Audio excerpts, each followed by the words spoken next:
Gulf Coast. Welcome to the greatest spectacle scene around the world. Come on! Tonight is the night we face our enemies. Let's go! All the gold is up for grabs. Tonight! Always keep your eye on the prize. I'm a beast. It's time to make them believe. Ladies and gentlemen, welcome to the first ever NERDWatch special for WrestleMania 37. It is the day one wrap-up of WrestleMania. We've always wanted to do a wrestling podcast here in the show. Never had the time nor the opportunity, but you know what? Now is the time. It's 2021, and a new day has dawned. We are back in business, baby, with wrestling. And with that in mind, I want to introduce a brand new crew of wrestling fans just like myself.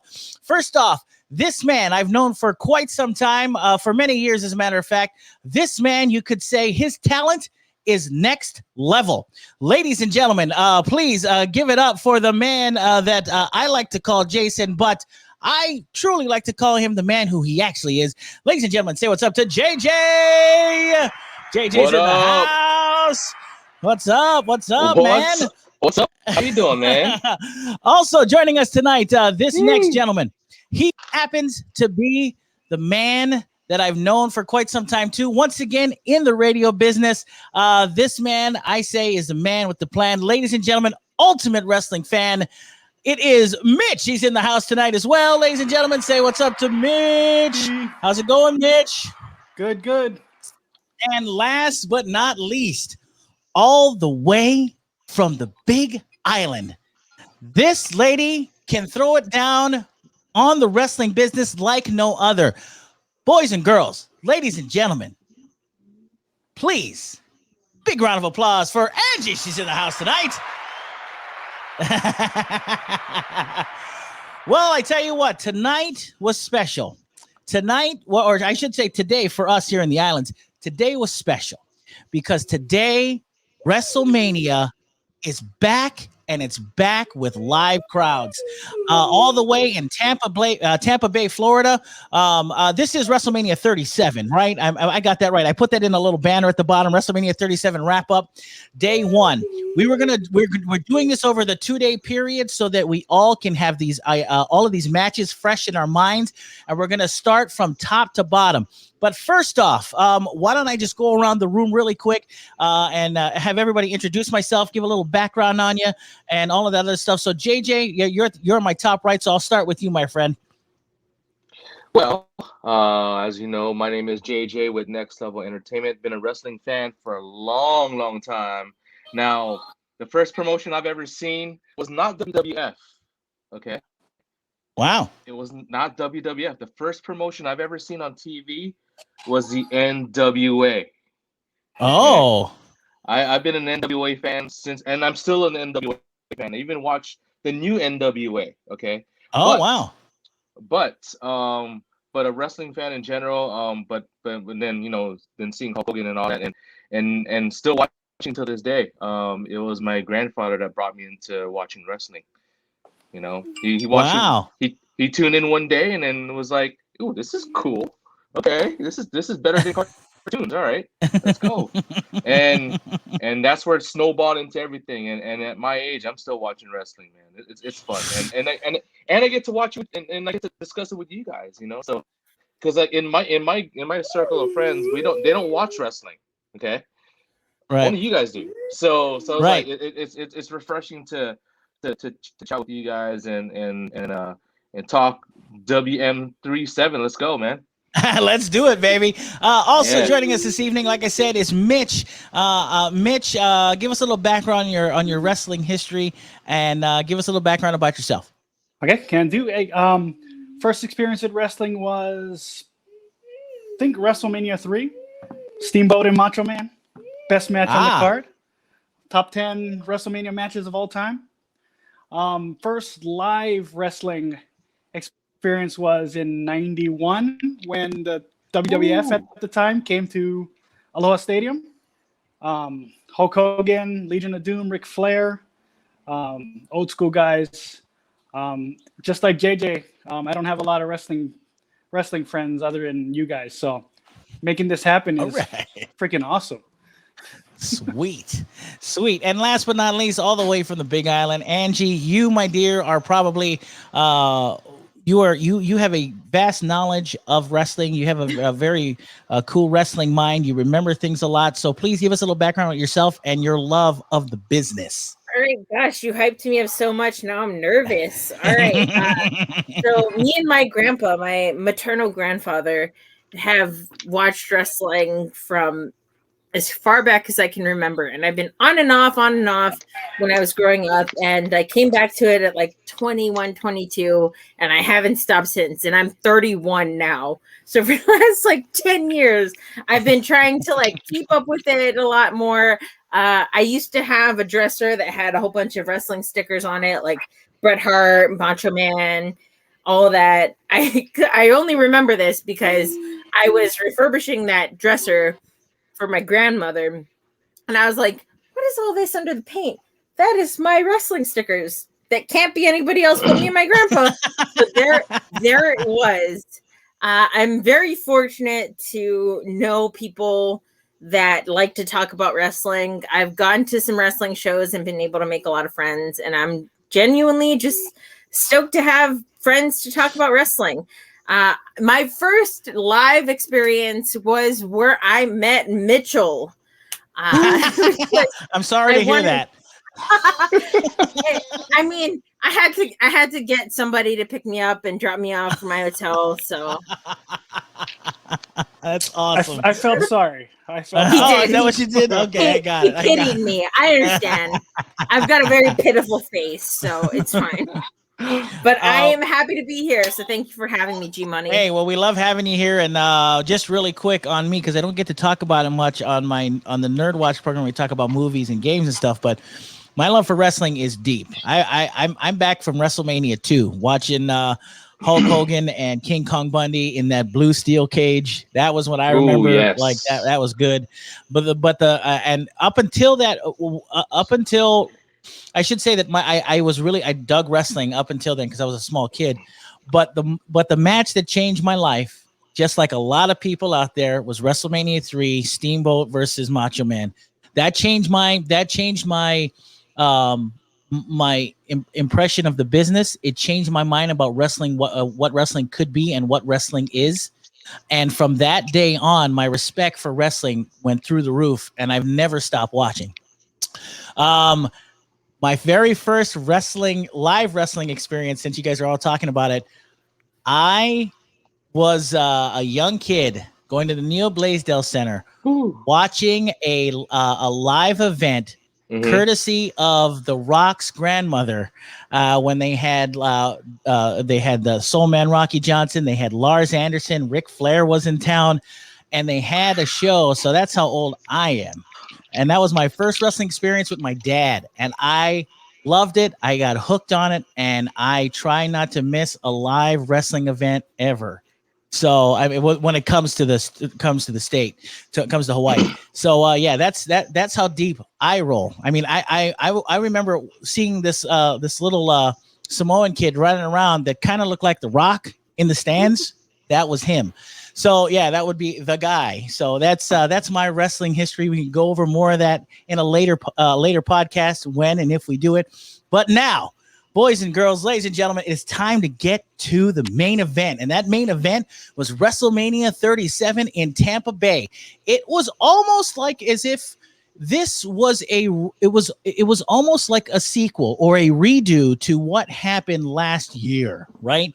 This was almost this was, I think, after watching the first night, I felt like the reason why it stayed in Tampa Bay was because Vince was trying to make it up to the city, because he knew they were going to go live. And I think he understood that he wanted to make sure that he took care of the people of Tampa. So he, the wrestling fans who wanted to go see WrestleMania. And I think he did that. And the reason why he didn't leave was because of that. And to be honest, I think it was a fairly smart move. I mean, the theme of WrestleMania is kind of still the same as it was last year, but the feeling wasn't. The feeling that started the show off tonight was pretty incredible. When Vince got up, by the way, I actually liked the fact that he didn't come out to his music. It felt like he was just being Vince. I thought that was amazing, and I actually got a little emotional about that when he did that. That was phenomenal. Yeah, go you know ahead. what that reminds me of? What's that? Remember, it reminds me of that one episode of SmackDown back in 2001, right after 9/11. 9/11, yes. Right? Good call. You know, Good call. he Yeah. he was just talking to the audience, to the WWE universe, and Yeah. letting them know that things are okay. We're gonna move Yes. forward, that kind of thing. And then flashback to now is the same thing. He just was there talking with everyone, and everyone who was part of the WWE was like, just being there just for them, just to say, hey, thank you for coming back. Thank you for supporting Yeah. us while we're during this pandemic. So Yeah. so it was nostalgic to that, and you know what? And I agree with you, and I'm sure all of us will agree that it was very emotional when he did that, and not come out as Mr. McMahon, but as Vince. Yeah, as Vince, and it felt like after going through what we've been through for the last year, it Mhm. felt like we were getting kind of back to normal, and it felt fun. It felt good, and I gotta say that that opening package was really great, and it really got me into it. They're getting Johnny Depp back to do the cold open was Oh, great. It was super yes. cute. I thought it was awesome. I can't even use it. I can't even use the word cute, but it was pretty sweet. The opening of the show was off the hook. It was kind of, not to get into NXT, but it was kind of like the beginning of NXT when she was playing the Star Spangled Banner on the guitar. I got emotional on that one too, by the way. So yeah, but anyway, before we get into the matches, what did you guys think? What did you think of the atmosphere? What did you think of the rain delay or the lightning delay? What do you think, Mitch? Go ahead. I like that they could turn on a dime when they had the rain delay. They used all their people that could make promos. Yes. All of them. All, like Shane McMahon, he can't cut a decent promo. That's why they cut to MVP that saved him. Yes. Saved him from that. It was great. It was. I don't know if you caught Kevin Owens one. Oh yeah. Calling out Jim Cornette. It was a Cornette one. Yep. It was great to see that these things aren't 100% scripted. It's nice to see that, right? As a wrestling fan, it felt like you were watching like a shoot again. Like when Drew didn't know what to say, it felt like a shoot there for a minute. Like he was on his toes, right? Am I right, Angie? What do you think of that? Yeah, I thought it was, as far as I know, so a little bit diversion. I have a lot of background experience in theater. Yeah. And being able to sort of pick up when somebody screws up on stage is a skill. Right. And it's not for everyone. And it was nice to see that they were able to highlight the people that are good at that, especially when they had that 30-minute rain delay. They were able to figure out, well, these are the people that are good at being able to cut a promo on a dime. Let's highlight them. And it felt like a really good moment for them to sort of acknowledge these people that have that skill, have that talent, and give them that little bit of extra time. Yeah, no Kevin doubt. Owens, New Day, like those were really great. New Day was really well done. I felt, what's funny? I was getting flashbacks to the table they used to, and what they do on NWA now. I was getting flashbacks to the table, like WCW Saturday Night, where everybody would come in and talk to the announcer, which was so good because that would start the angles now. So I was really getting vibes from that, watching. I was like, sweet, this is kind of cool. This is what makes wrestling fun. You know what I mean? It's not trying to make like really intricate Hollywood stories. It's about just creating angles. It's just about creating things and telling the story in the ring as opposed to outside of it. So that's what I thought was really cool. JJ, what did you think of that? Oh, I thought to me it was a shoot. It was a straight shoot, man. I mean, like going back to what Angie said, like, going back, exactly, right? They were just on their toes. They were just on their toes, shooting at the hip, and I loved it. The best part was, when Shane got cut off, and then the Hurt Business came in. I'm like, what the hell's going on? like Shane, get the hell out of here, man. we up in here now. We up in this spot. You know, this is the Almighty. What? You on this cage match with dumbass Braun Strowman? You know, Yeah. we're just.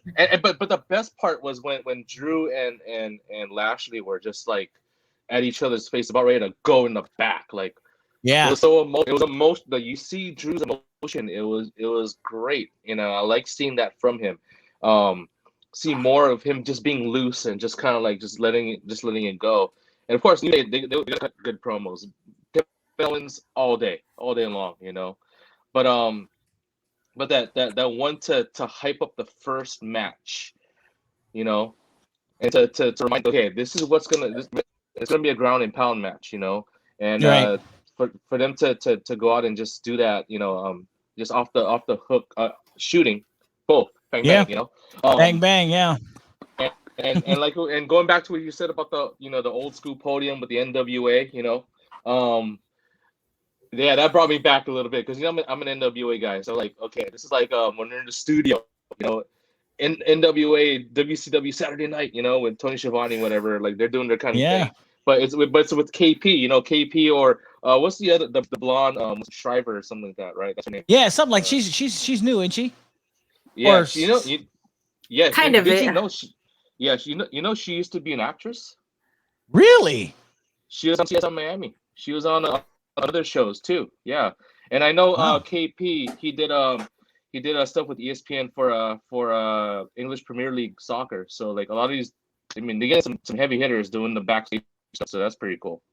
Well, it's a good 2-for-1 trade. We get them, and they got Charlie Caruso. So Yeah, and I know, right? But I'm actually glad that Charlie, you know, didn't go to another wrestling promotion but stuck with sports.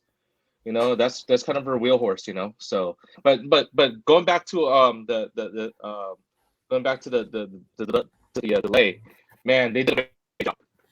They did an awesome job going in there. So, yeah, you know what? What was interesting too was this was the first. This was the first time that the WrestleMania was big in the fact from a television standpoint because this was the first one on the new Peacock network. How was everybody experienced with that? Did everybody seem that was it okay? I mean, It was yeah, good. Just one or two spin wheels, but that's it. it was interesting because, you know, it's weird right now for us because we all just subscribe to the WWE network. It was weird because I wanted to take it back like a second so I could see. I couldn't do it. There was not that, it wasn't available yet. So I guess they have some kinks to work out, but I mean, as of now, it's fine. By the way, I think if you got in early, I think today or yesterday was the last day. If you got in early, you get it for $10 a month or $10 for the first for 4 months of Peacock. So if you didn't take advantage, it's like $250 a month. So if you're a WWE guy, everybody did excellent, excellent. All right, so Mitch, you ready? I am Here we ready, go. sir. We will start at the top of the card. And boy, oh boy, they started off big just like a few years ago. This was the Seth Rollins versus Brock Lesnar first match of the night. This was Drew McIntyre versus Bobby Lashley for the title at the top of the card. Let me just say this. It should be at the bottom of the card. You catch what I'm saying? So it's the first match of the night. I'll start with you, Mitch. Did you think it set the tone? What did you think of the match? And was it what you expected? It was a slobber knocker. Let's just say that. What made by it? God, By God, they killed him. you broke him in half. But no, you know, that match was well prepped. It helped tremendously. I'm going to say this a lot tonight. It helped tremendously with a crowd. It got the crowd going. I'll give you that. The crowd was in it from the get-go. Yeah. You're not going to you weren't thinking a technical match with those two guys. It was power move after power move after power move, reversing finishers and all that other stuff. Other than that, I didn't expect Drew to win. Seeing how hot Bobby Lashley was or is still yet. Yeah. But I expected just what I seen from that first match. What about you, Angie? What do you think of that first match? All right. I am both happy and sad that you decided to cut to me because I have to begrudgingly agree with Mitch. You know, it was a great curtain warmer. It was a good match. They were very smart about putting it at the front of the show because it was a good match to get the audiences warmed back up again to live shows, especially for the WWE main roster. Right. And I was on the opposite side in the sense that I really thought they were going to give it to McIntyre because they deprived McIntyre to no fault of his own last year. Yep. He won Royal Rumble, right?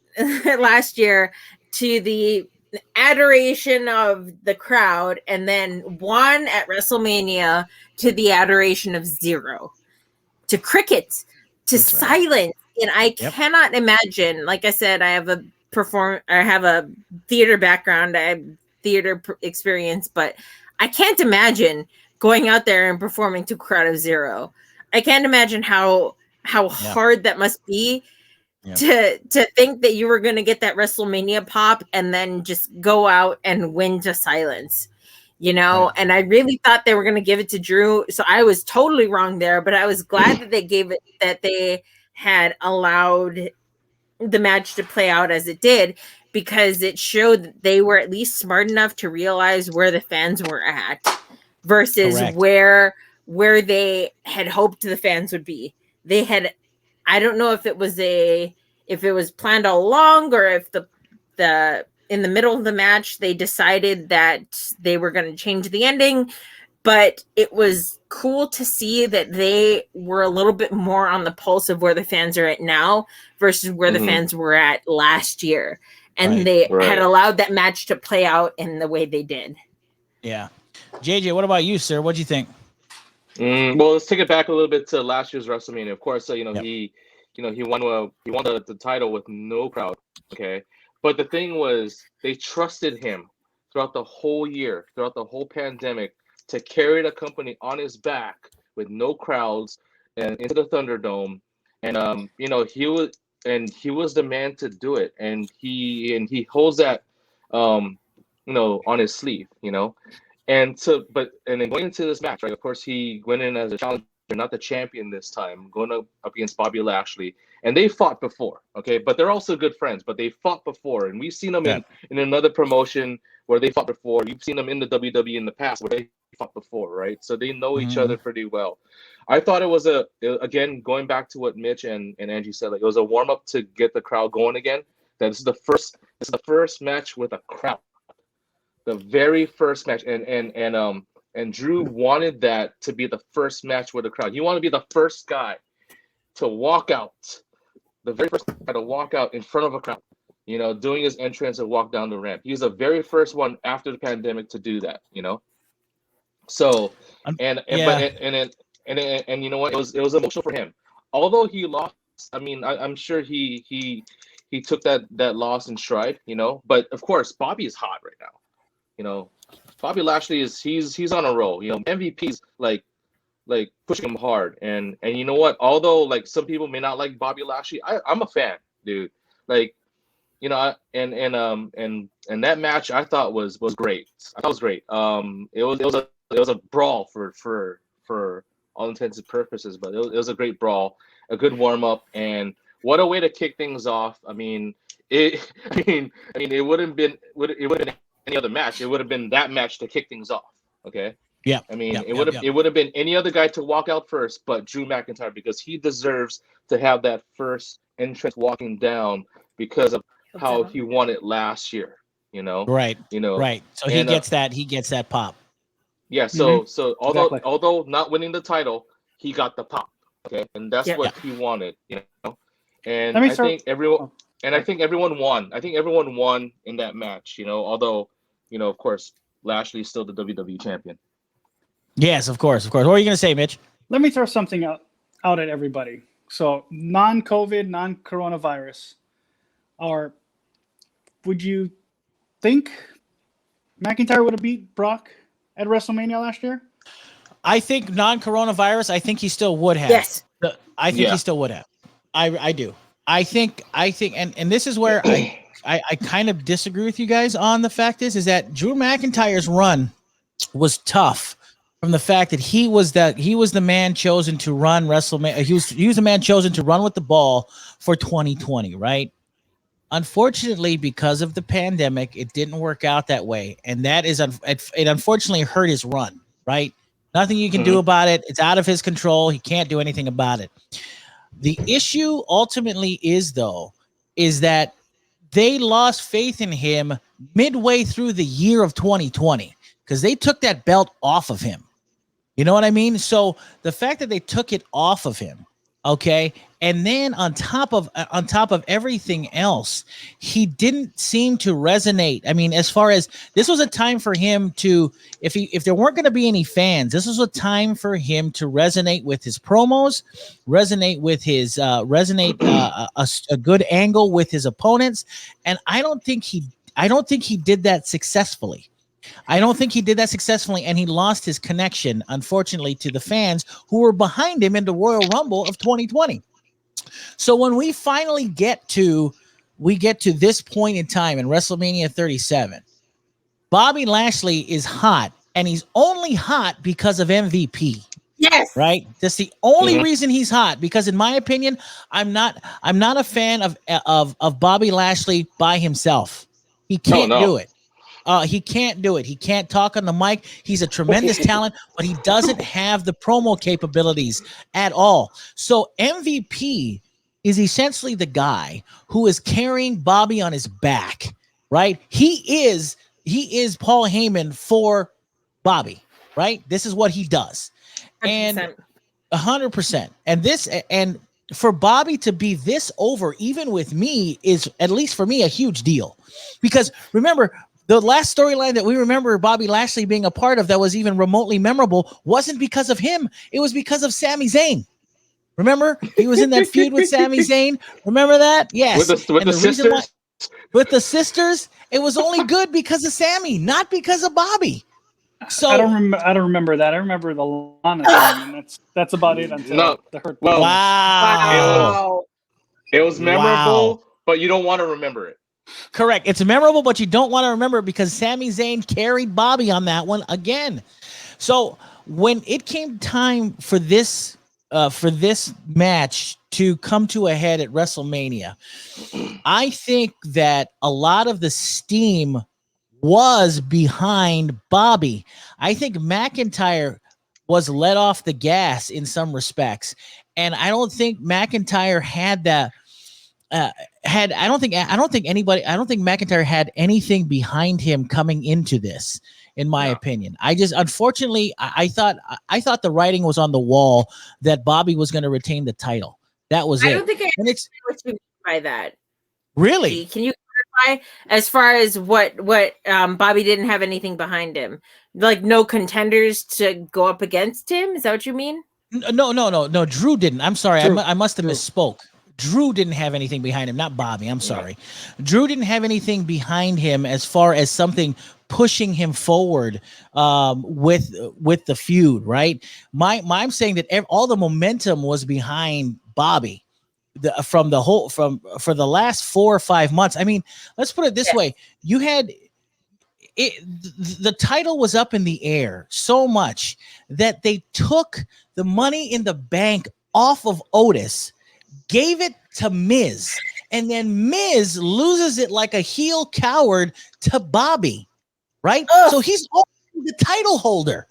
You know what I mean? So so the momentum, even though it's behind Bobby, the fact is that even though he has the title, it doesn't mean as much because he retained it at WrestleMania.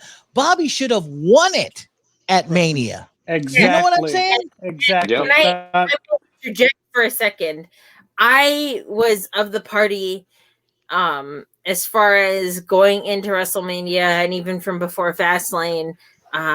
a side story. My mom called Miz cashing in successfully at Fastlane before I did. Oh, wow. Because I'm a stupid mark, apparently, not a smart mark. But truly, I really thought that Lashley was not going to be champion going into Mania. I did not call that at all. Didn't either. I have to both slightly agree with you and slightly diverge in the sense that I didn't see the writing on the wall as much, but I really thought that they were gonna owe this WrestleMania to Drew McIntyre, especially because how he kept bringing up he won that 2020 Royal Rumble to a crowd of hundreds, like tens of thousands, and then went into WrestleMania and beat Brock Lesnar in 5 minutes to a crowd of zero. I really genuinely thought that Drew McIntyre was going to win tonight, and I was sad about it, especially because of how hot Bobby Lashley and MVP were going into WrestleMania tonight. Hurt Business, and I will say this, anyone at me, anyone fight me, I don't give a bleep. Hurt Business in 2020 was the hottest faction in WWE. They were the best 100 in WWE in 2020. Go ahead, I will fight you because they were so good, they were so solid, and especially with MVP as their mouthpiece, they were poised to take over. And I'm genuinely sad that it kind of got taken apart, but about halfway through Lashley versus McIntyre, especially after hearing crowds and after hearing how they weren't muting the crowds as much as I thought they were going to with how they were popping for Lashley. Yeah. I was just like, they're going to let Lashley retain because they know and they understand that Lashley is super hot right now, and Hurt Business, especially over the last year, was super hot. They were probably the most solid faction, or they definitely were the most solid faction in the WWE. And so I'm glad for the outcome. I was maybe about 10% surprised after watching and listening, especially now that they have the live crowds back into the audience and they're not curating crowd response as much as they used to. Right. They're not they're not sweetening the crowd at all. Right. Yeah. So I was happy for the result, but I was still maybe about like just a little bit surprised that they still went with crowd response and how things were going over the past year versus the sort of sweetening or the pushing they were doing in McIntyre with reminding us of how he won 2020 Royal Rumble, how he beat Lesnar last year. I was very glad that they gave it to Lashley because I really truly think that it's Lashley's time. It's unfortunate, and I feel bad for Drew McIntyre that his reign was in front of a crowd of zero, but they at least made the right call in making sure that Lashley doesn't miss out on that crowd pop like McIntyre did. Right, because that is what MVP did so well. He and MVP understood that the only thing that was going to get Bobby over was him. He understood that what was important wasn't the fact the fans weren't there and he couldn't gauge crowd response. So he had to generate all the heat, right? That was his job. Right. MVP's job was to generate heat for the Hurt Business and for Bobby. What bugged me going into this match was the fact that the Hurt Business was broken up. You did that. Let's put it this way. Let's be honest.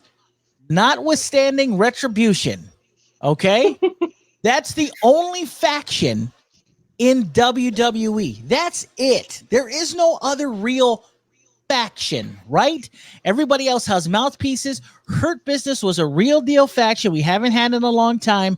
I tell you what, dare I say that just like Angie, I think that those guys were so good and the faction was tight enough that they were on the road to being the new N.W.O for the 2020s. You catch what I'm saying? Like, that's what I'm saying. Like, and I don't mean to, N.W.O was on another level. You know what I mean? Oh yeah. But yeah. but what I'm saying is that they had an opportunity to make the Hurt Business a household name, right?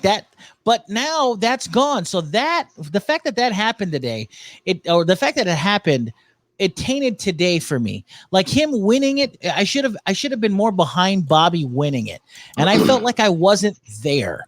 So I'm glad he won it.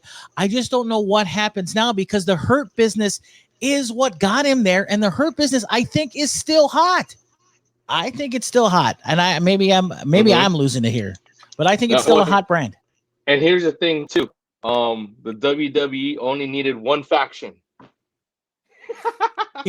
That's it. Right. You're right. We only needed one faction. There are other companies. There are other companies that have many factions, but WWE only needed one. Only need one. Now, it only needed one. All right. So now, to be fair to be fair to anybody that's listening, just know that we aren't marks for the WWE. We love all wrestling, but we do throw shade and criticism around to everybody. Doesn't matter what. It doesn't matter. All that matters is if it's good.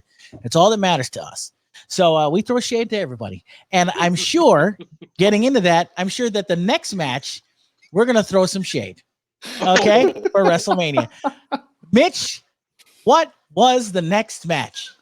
We all know this is Angie's favorite match of the night, the tag team women's turmoil. Wow. Nice. So this match, so you aren't even offending me.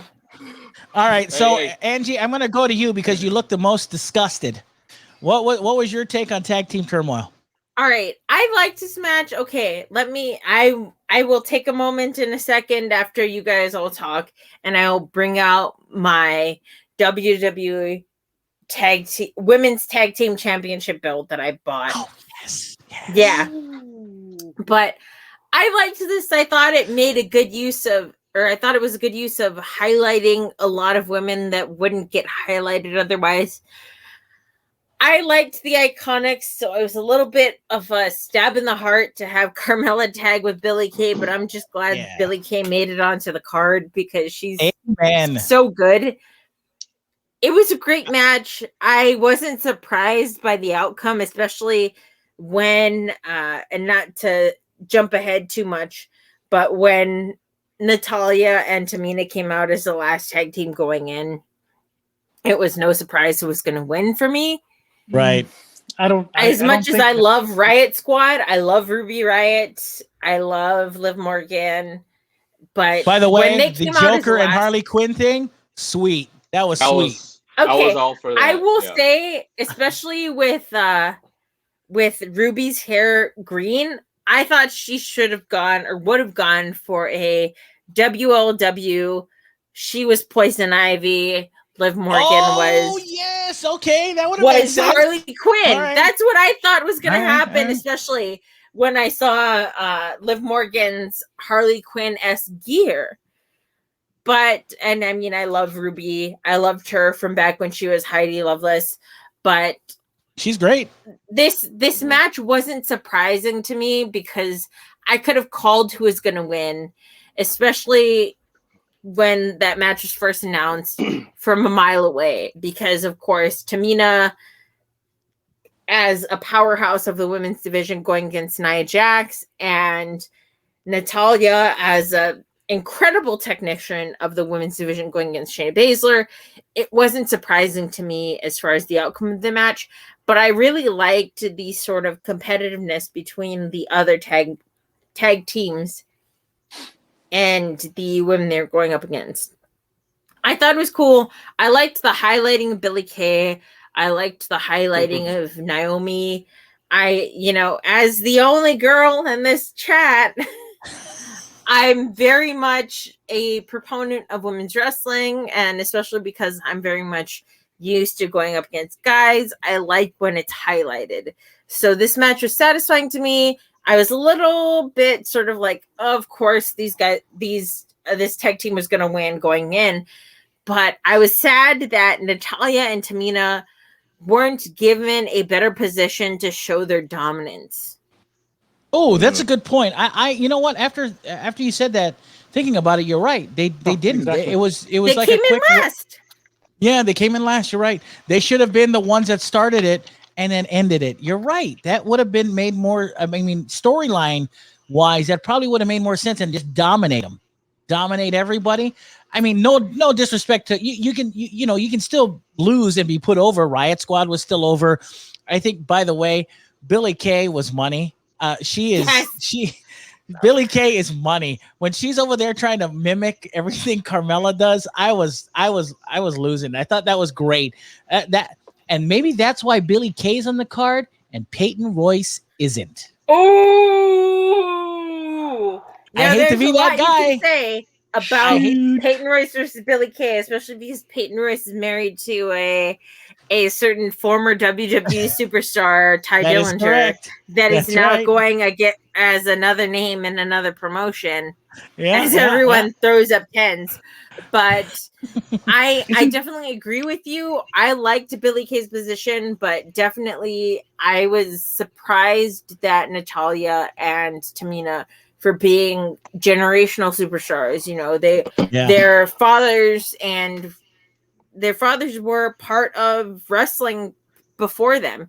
This is a family tree sort of thing, in a way that I think aside from Carmella, nobody else has in that match. That it was a slight disservice to them to not sort of have them come in and clean house from the beginning to end. I'm glad, as far as, generational, as far as family tradition goes, that Tamina especially was able to hit that Superfly splash of hers and get the win. But I feel like there was a lot more that could have been done to make them look strong. I love Billie Kay. Billie Kay is a completely underrated talent, and she's the reason why I bought my Iconic shirt, actually. But it was a cool match to have a whole bunch of women packed into it, but I genuinely wish they could have had a women's battle royal or something else to highlight the women in a different way, because it was so quick. Even the individual matches between the, I don't know, for lack of a better word, the tag team turmoil between the gauntlet that each tag team was supposed to run, right, for them to be highlighted. And I loved most of the women. And you know what? I'll say I loved all the women. Even Lana, she's improved a lot. I love Riot. I love Liv Morgan. I love Naomi. I love Tamina. I love Natalya. I love that women's wrestling is getting to be taken more seriously, especially as a girl in this group chat that usually is. As Mitch rolls his eyes. Yeah. Mitchell can't talk. He lost the title to me. Okay, wait, whoa. Come on. So, okay, I'll pull out the IC championship that you lost to me. Anyway, you borrowed as far as women's wrestling goes on this card, there were only two matches really featured: the Tag Team Turmoil and the SmackDown Women's Championship. And I'm glad that one had the main event. But there's so many women in wrestling, and I'm glad that these got featured. But I just wish, especially as far as the legacy went, for Natalya and for Tamina, that they got a little bit more time to show that they are legacy wrestlers, that this is in their blood. This is a family tradition. This is something that they went into because they wanted to uphold the family tradition. And that's something that, not as far as wrestling goes, but as far as other things go in my life, that I very much relate to. There's a whole bunch of females in my generation that took all their family names, and I ain't about that. I want to continue my family name. I want to do it proud. And that was definitely a relatable moment to me, and something that I liked. And I just wish it got more time for it to breathe, more time for it to tell a story, and more time for people to appreciate and respect it. You know what? I actually agree with you on that. As far as giving the opportunity for it to breathe, I think it definitely needed that. It felt a little hurried. Jay, what did you think? You think it felt? What did you think of the tag team turmoil? It is what it was. It was turmoil. It was a tag team turmoil. That's for sure. Oh wait. Okay. There it is. Okay. Okay. Before I get started, shout out to Mayphew, Botchamania. I know he's probably gonna be watching this. Okay. Yeah. Love his show. So I mean, going back to what Andrew said, it was good that these women were showcased. Okay.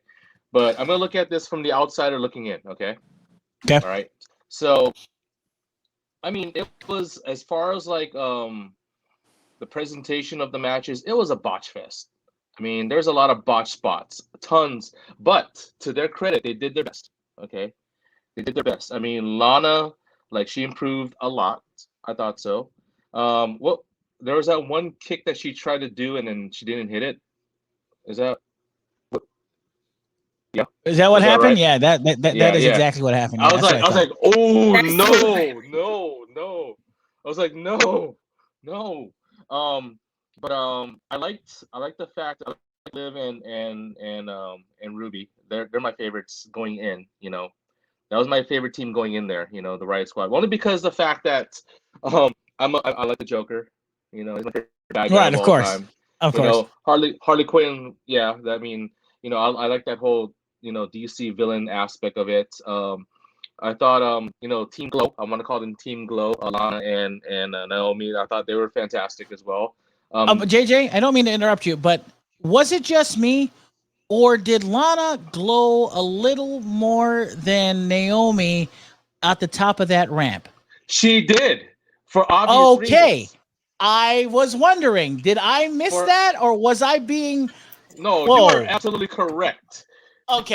You're correct. I will say this, and I'm sorry to interject, but it's because Naomi has more melanin than Lana, and I will mute myself after this. You go ahead. Okay. Well, that's no. But I mean, there are certain assets that Lana had that I thought we saw more of than we should have. Am I? Did.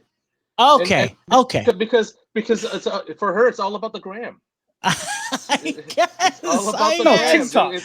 It's TikTok, sir. TikTok. That black light, that black light, baby. Reels. I was like, it's all about the IG reels, man.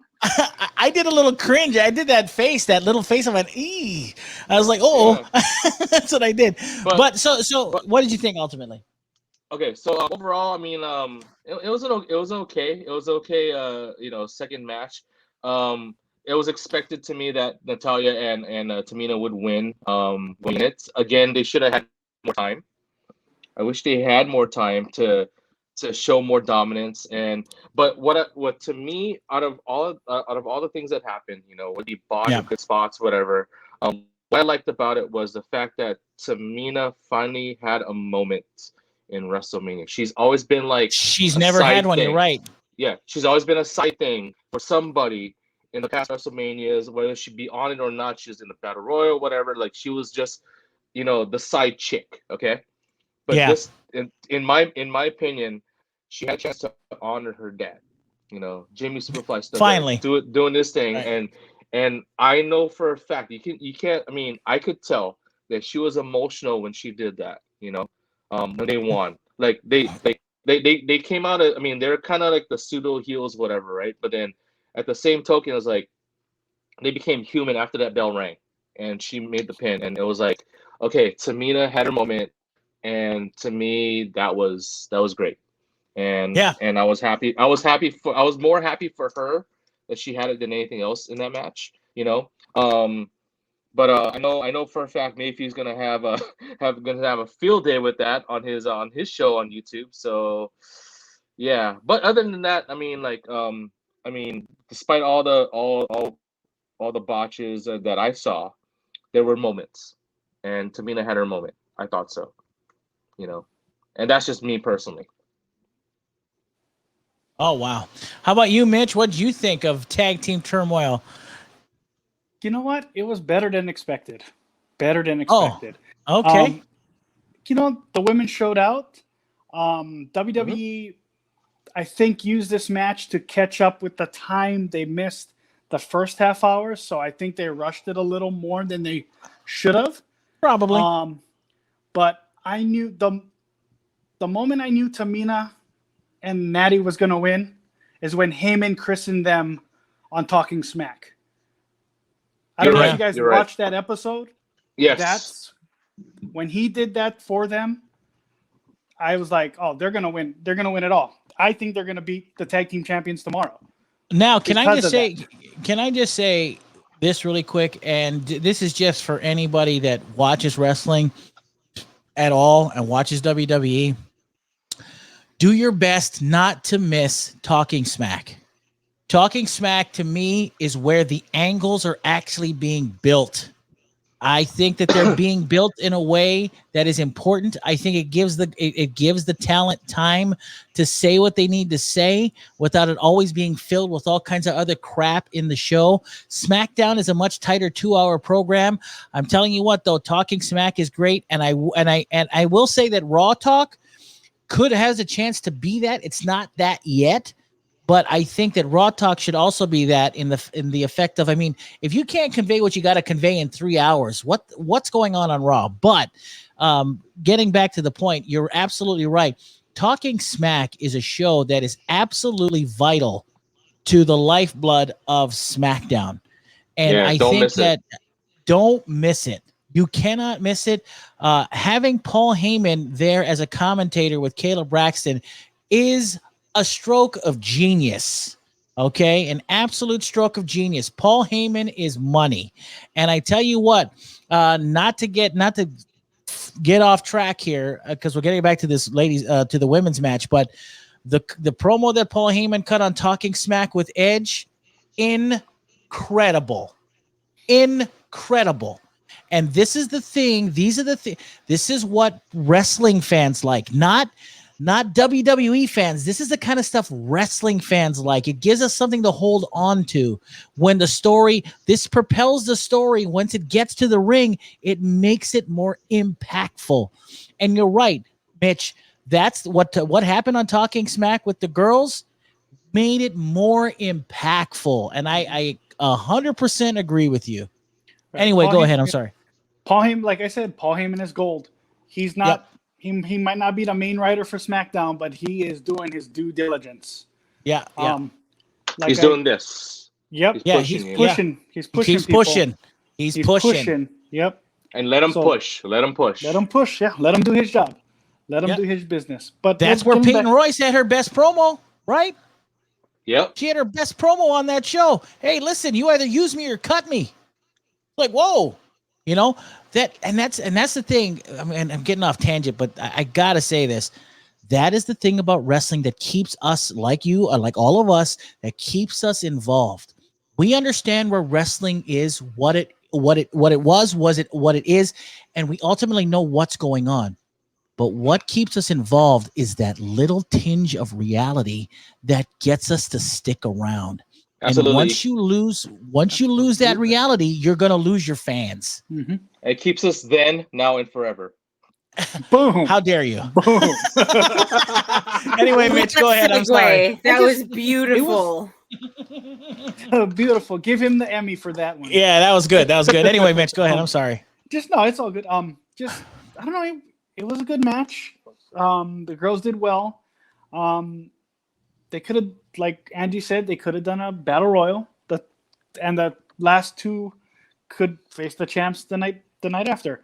But what I wish they would have done, just kind of go out of the box. Maybe get a NXT team, women's tag team, which NXT women's division is the best women's wrestling in the world. Right now. Not AEW. Okay, agreed. Not WWE. Who's that? Not Impact. I agree. NXT. And I'm totally glad that they went off script and made their own women's tag team titles so they didn't have to deal with this. Whenever the tag team champions want to come down to NXT and defend, they can. And other than that, it was a time-saving match. A lot of spots, a lot of botches, but at the end of the day, it did its job, and Tamina and Natty won. Can I say that it's possibly the reason why we saw a lot of quote unquote botches? Maybe it's because listen, whatever the case may be, they haven't performed in front of a crowd in a long time. So I think the nerves were just, to be fair, up there. To be fair to them, I think the nerves were just like to the roof. No, you're absolutely right. Yeah, so and not to interject, but yeah, go ahead. I think it's definitely, now that they have an audience, now they don't have the benefit of being able to run it back and maybe re-record a segment or two. This is live. Yeah, that's what I said a bunch of times throughout all of WrestleMania. It's like, we're live, pal. And you saw it with the botches that they had throughout the show, sort of sprinkled. It wasn't too bad. No, but it wasn't. With the botches that were sprinkled throughout the show, you saw that they were kind of trying to regain that step that they had lost with the sort of benefit that they had during quarantine, during everything that was going on, especially when they didn't have live crowds. So sort of maybe go back a couple minutes and re-record this, or change his promo a little bit, or re-record this, or re-record that. You saw that there was a little bit of space, not a lot, and thankfully not a lot, but there's a little bit of space where it was like, you saw that some people, not all, but some people got a little bit too used to being able to go back and sort of erase their mistakes. And they didn't have that courtesy or benefit during this. And I thought it was good to show which people are able to keep up with what's going on in the ring, being able to adapt on the fly, and just sort of make sure that they are not the ones making the mistakes, for lack of a better word. Right. And I tell you what, and to kind of to wrap this match up, poor Mandy Rose. When coming down that ramp, it was so wet. And she would be the one. I knew somebody was gonna eat it. Unfortunately, it was her. But she played it off really well. She tried to save herself for a second there, and she knew that she lost it. And so, unfortunately, it happened. It was kind of a bummer. But somebody, I hope they dried the ramp after that. Well, I'm sure they did. They better. Poor Mandy. Poor Mandy, I tell you. Well, she had her moment. A WrestleMania moment. Is it bad to say I would rather have seen Dana Brooke fall? No, I'm just kidding. Anyway, it's not moving bad, on. It's fine. Okay, thank you. Just one thing. I got Angie's seal. I got Angie's seal of approval. Now, what's that? Go ahead. One thing before we wrap up this match. Yeah. You can definitely tell they have nothing for Carmella. Nothing. What was that again? I lost audio. I know. What'd you say? They have nothing for what? They have nothing for Carmella. Or Billie Kay. She's hurt. Yeah, no, you're absolutely right. Billie Kay is hot by herself. And Billie Kay is smart. She is, but you're right. This Carmella thing, the re-emergence of the diva, is not. It's not working. You're right. Yeah, I agree with you, Mitch. It's not working because she moonwalked. That's right. Divas don't moonwalk. That's right. She's the queen of Staten Island, baby. Come on now. Yeah. Yeah. Bada bing, hottest chick in the ring. How you hottest doing? chick in the ring. How you doing? Anyway, Mitch, what's the next match on our list of WrestleMania Day 1 events? All right, next match. Angie's favorite wrestler, Seth Rollins, versus. Oh my God! I hate you so much, Mitchell. Mitchell, the bleep. JJ, I'm going to start with you this time. Seth Rollins versus Cesaro. What was your take on this match? They built it they built it fairly quickly. I mean, this is one of those matches where it gets built kind of fast, and but. What did you think? Did you think they hit the mark, or what do you think? Okay, so it's the battle of the kings, okay? The King of Swing and the Drip King. Okay, That's right. so there was royalty. There was royalty in that ring. You know, Yes, there was. There was. Angie's but like, oh my god. okay, so here's the thing. Like for me, like so we know them. We know their past Ring of Honor, right? Okay, on ROH. So for the pure wrestling fan, to see this match happen at WrestleMania is like, ooh, now it's on the grand stage. We've only seen it on DVD. We've only seen it on YouTube. Now it's on the grand stage. So to me, it was like I got intrigued. But now they have these characters going in there, and what I like, the thing with Cesaro not having his own like singles run in WrestleMania, until now, he's always been in a battle royal. He's always been in a tag team. He's been in a 6-man tag team, whatever, right? And then Seth Rollins going in there as the comedic heelish right now. Yeah. I enjoyed this. I enjoyed this match because we got a chance to see them on this stage, as opposed to on a small screen. I like the fact that where Cesaro was trying to go for the swing early. He had these attempts to go for the swing. Yeah. And then he finally got the 23 swing, and 23 swings. And what I liked about the number 23, of course, number 23 is the number of greatness. When it comes to basketball, Michael Jordan, LeBron James. Mm-hmm. So like, hey, Michael Jordan only. But here's to me, it's like, okay, that's cool. Okay, I like it.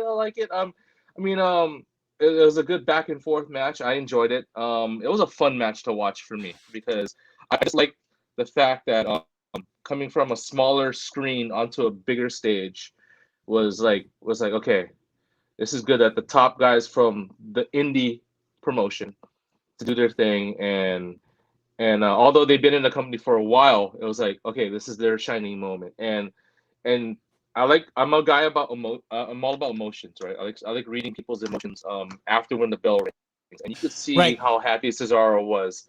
And like, to me, I teared up a little bit because I've been a Cesaro fan for a long time, Very long. I'm with you. When he was Antonio Castagnoli, okay?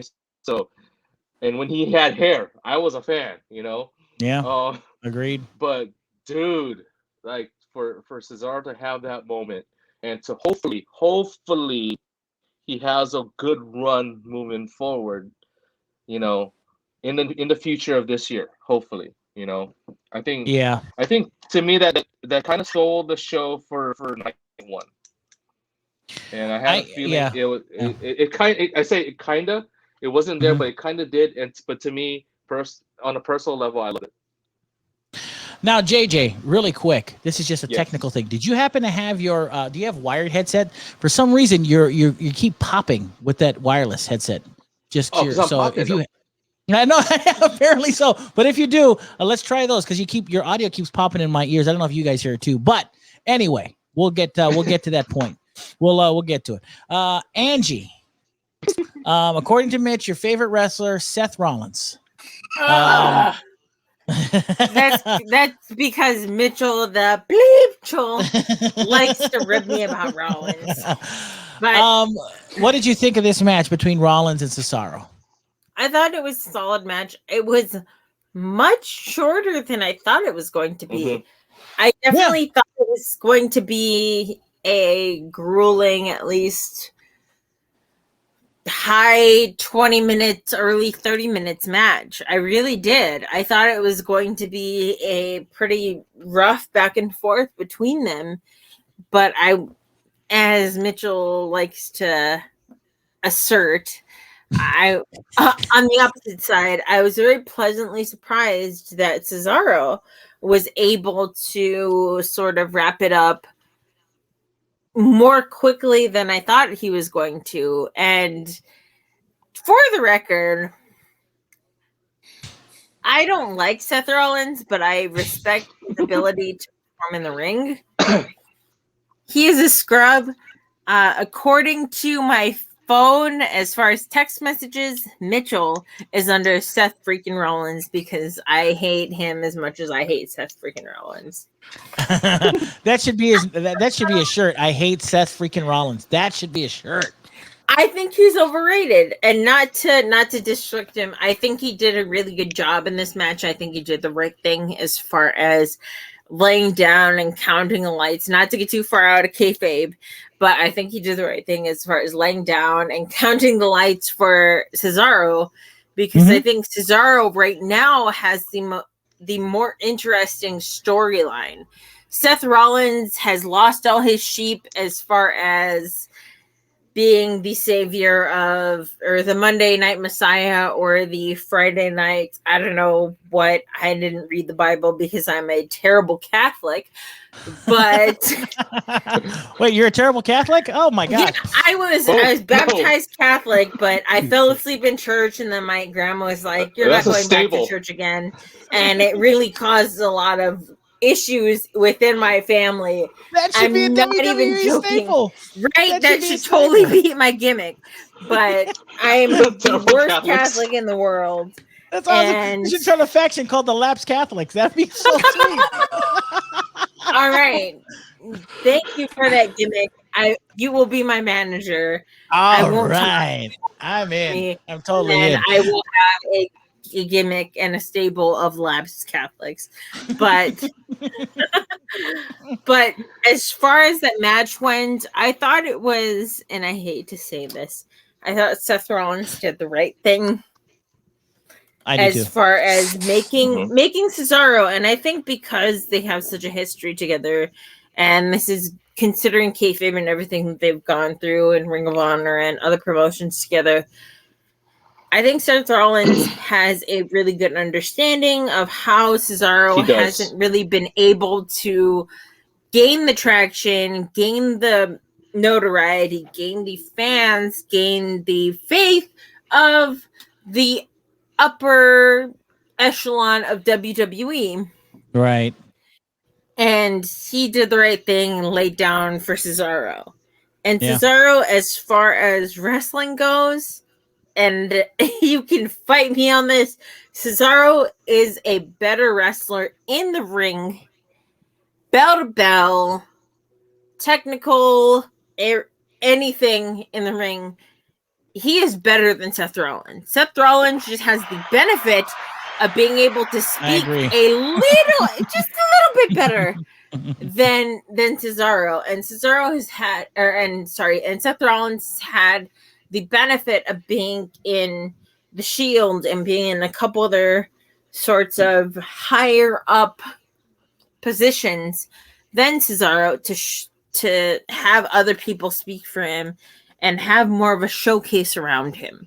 But Cesaro, as far as bell to bell in the ring talent, is every bit as competent, every bit as able, and honestly, probably even more talented than Seth Rollins in that ring, as far as what he's able to do, the story he's able to convey, than Rollins. 100%. And I think in my opinion, I agree with you, Angie. Once again, pound for pound, Cesaro is the best wrestler in that company. Period. And he's not being used. He's underutilized. Number one. Number two, I don't know why Vince has such a bad taste in his mouth for Cesaro. I don't know what's going on in the back, but the fact that man has not had a run with the belt is travesty. Number one. I mean, if you didn't like him the way he talks, that's fine. You put him with Paul Heyman, and that lasted a week, and that was over. So you're absolutely right. I thought that if this turns out to be his WrestleMania moment, that's great, but I'm also sad because I think that there's so much more you can do with Cesaro. He is so good in the ring. This is a guy that can do just about anything. Here's a guy in the middle of a match, gets his teeth put back up into his head, finishes the match, and he's still good. 100%. And he's amazing. Okay. This guy, and just like JJ said, back when he was Antonio Castagnoli, when he was back in ROH, and it was Tyler Black, aka Seth Rollins, these guys were doing matches that were just incredible. Okay. And I think that this match, like you said, all due respect to Seth Rollins, the fact that he did the business with Cesaro and put him over was fantastic. I could not think of a better time. Seth's not hot right now, and I think Seth understands that. So but he was hot enough to get Cesaro over. And I tell you what, if it was Seth that was in the back talking in Vince's ear, telling him, "Hey, listen, I want to work with Cesaro. I want him on WrestleMania with me. I want to make this happen. And guess what? I am going to do the job for Cesaro." If he's responsible for that, good on him for getting over Cesaro at WrestleMania. So anyway, I think it was a great match. I was actually glad it didn't go much longer than what it did. Once again, the rain delay probably pushed these matches as far as minutes a lot closer together. So there wasn't a lot there was no time to play with the times on it. But ultimately, I thought the Cesaro match and Seth Rollins match was, ironically enough, pure enough that I liked it on the card. And I thought Cesaro was once again, he was just perfecto. And I have yet to see a match that is bad from Cesaro. Vince sees it all the time. So I don't know what Vince sees that I don't. Vince, apparently, according to reports, has berated Cesaro on his performance, but I have yet to see a bad match from Cesaro, period.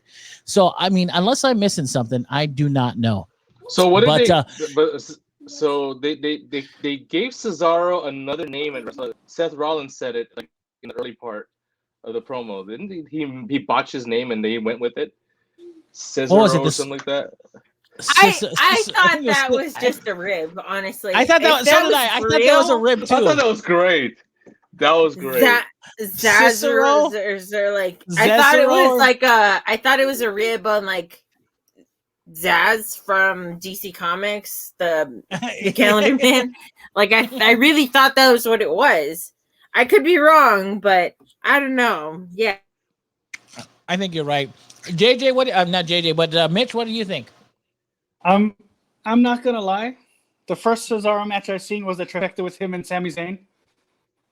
That was the first match you ever saw of Cesaro? Wow. I'll be honest. So that makes Andy happy there. Wow. This match needed to be there, coming off the women's Botchamania. It turned everything back around. So I don't think if Rollins won, that would do nothing for nobody. Cesaro took the win, and I'm glad for that. I put Rollins in the same category I do with Randy Orton and Ciampa on NXT. Interesting. And even Finn Balor right now. Do they really need to be the top guys? No. They can be the guys to put younger superstars over or help them get over. Work with them. Yeah. Like, look at the Cesaro and Seth Rollins, 2 months? That 2 months was one of the best rivalries that we had in WWE. Other than the Roman Edge and Bryant, which we'll get to tomorrow. But it wasn't, not even the Lashley McIntyre feud was that hot. I agree. I'll actually agree with you on that. Yeah. But the match went accordingly. We knew we were going to see the swing. I like the UFO no hand swing. Oh, yes. That was awesome. Yeah. I like that. Both of them kicked out of their finishers. It was just a great match. Great match and great placement in the card for night one.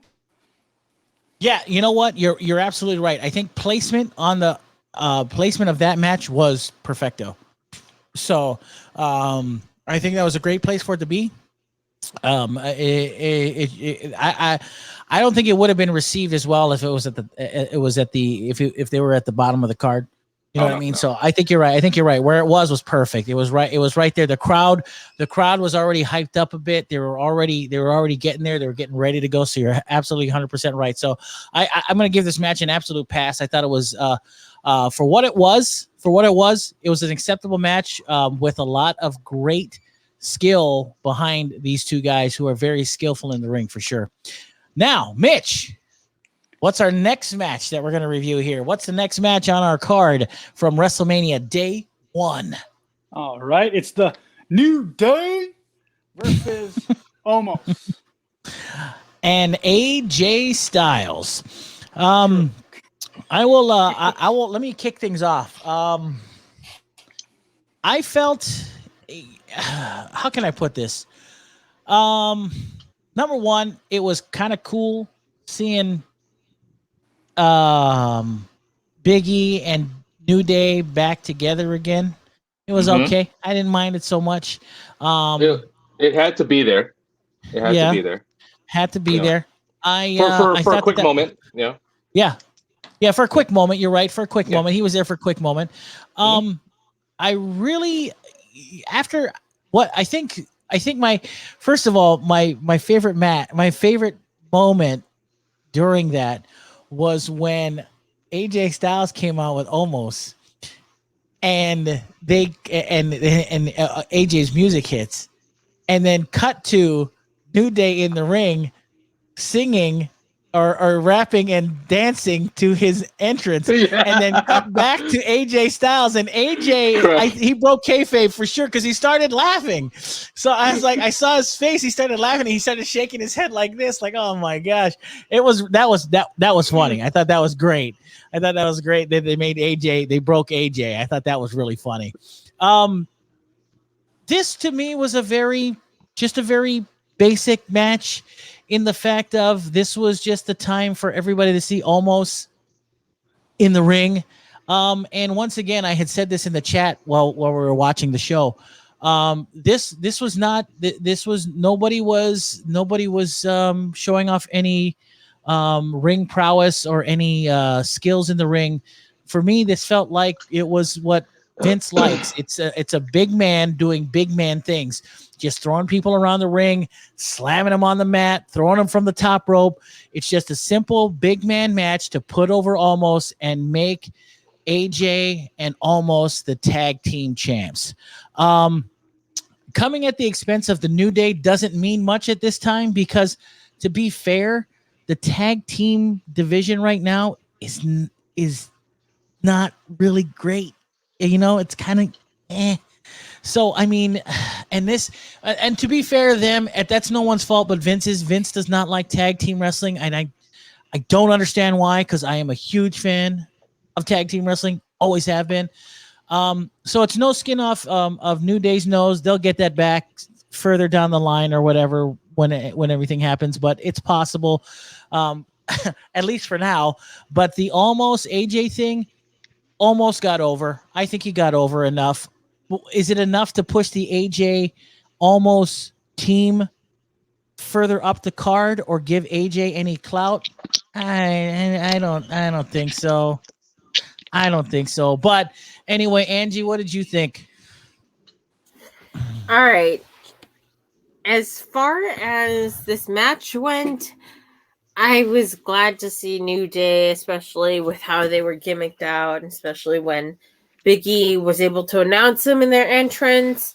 Yeah. I thought that was a good moment and a good feel-good moment, especially for the audience, because that's, I don't know, when they have come to Oahu, it was a nice, like, oh, I feel really good about this.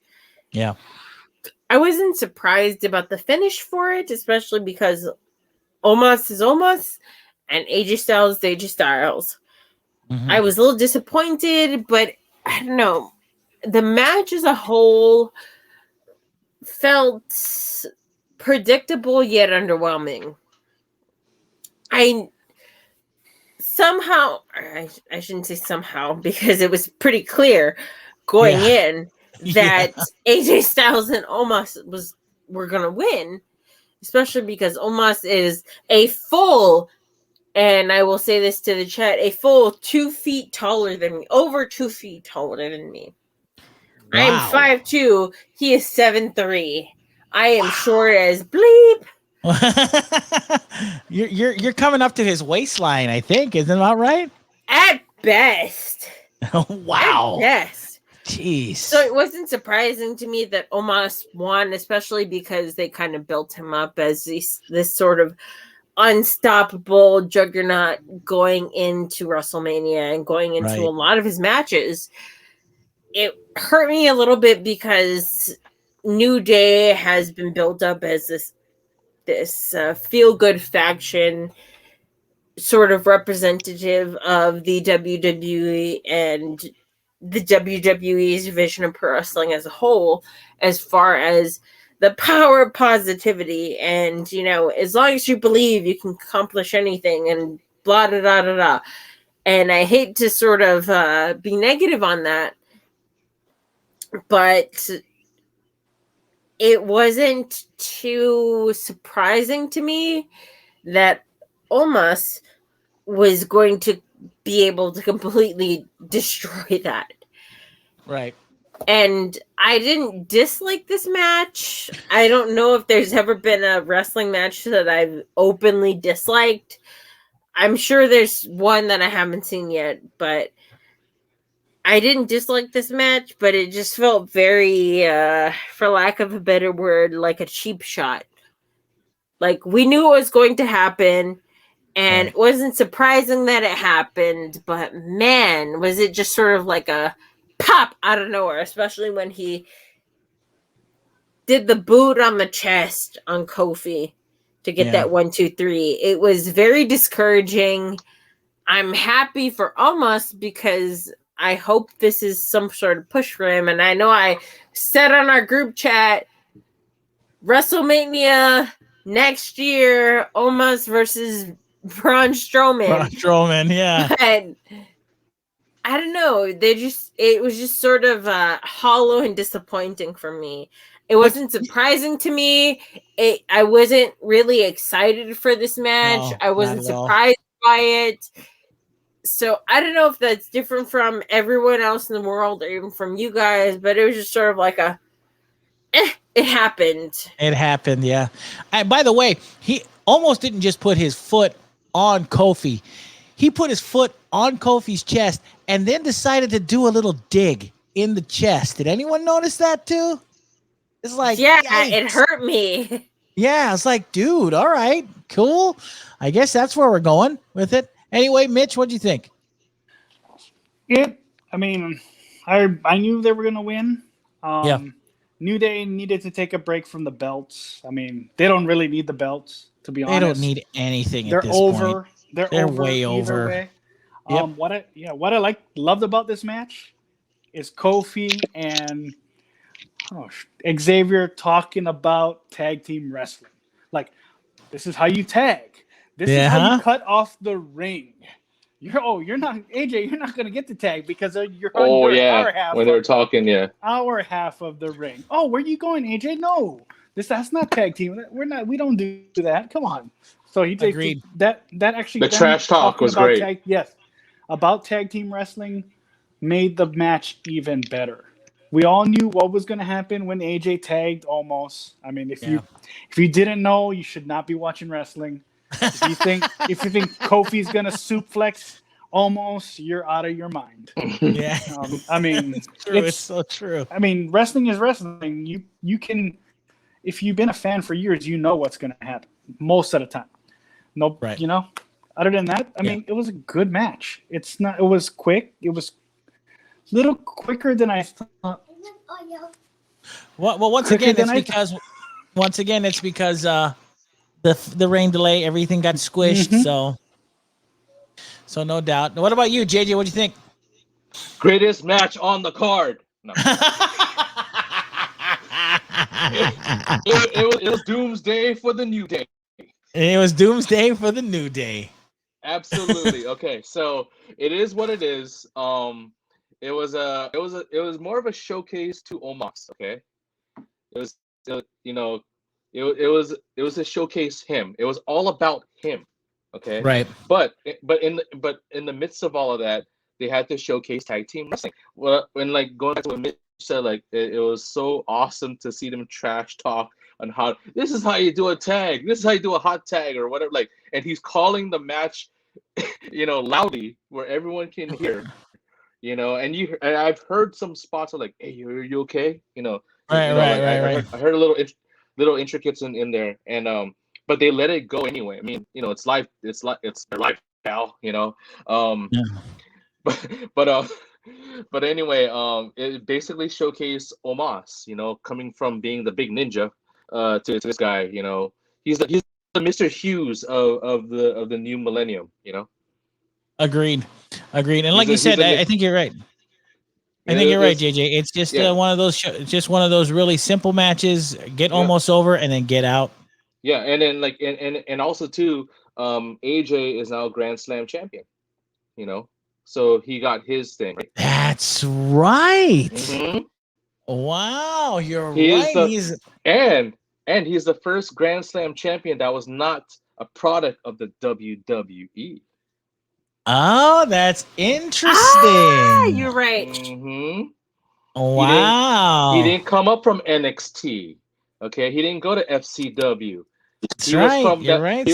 He was from the other promotion that was in Orlando, which was based in Tennessee. We all know what Yeah. that promotion is, right?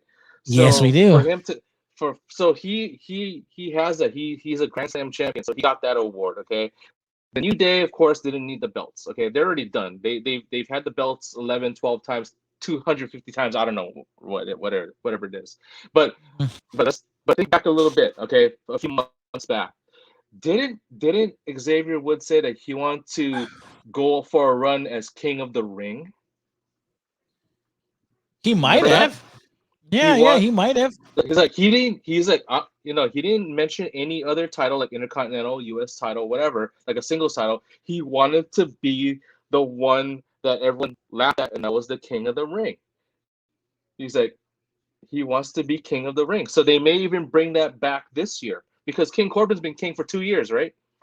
Yeah, About 2 years. So I think it's not going to be basically. King, and it could be King Xavier, and Hey, Kofi's going to yeah. be there, and Kofi's going to be there to help him do that. So for them to lose the title, it made sense. For Omos and AJ Styles to win the title, it made sense because it gave AJ the Grand Slam champion moniker, the title, and to have Omos as a dominant partner for AJ Right. Styles, Right. and to be the WWE's version of the N.W.A's Mr. Hughes. Oh yeah, Mr. Hughes. That's hilarious. You're right, Mr. Hughes. That's so Mr. awesome. Hughes. All right. So that about does it. It was just an average match, getting almost over, and that's exactly what happened. He almost got over. What a beautiful segue. Let me just say. Thank you. It's my job. I'm a professional. Mitch, what was the next match after that, buddy? It was our steel cage match between Shane O'Mac and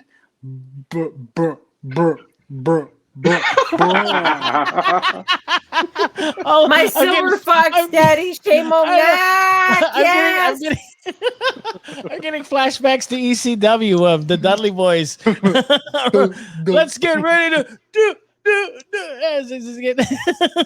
Yeah, exactly. Slap him in the back of the head. Getting flashbacks when you did that, Mitch. Boys. Dudley Boys.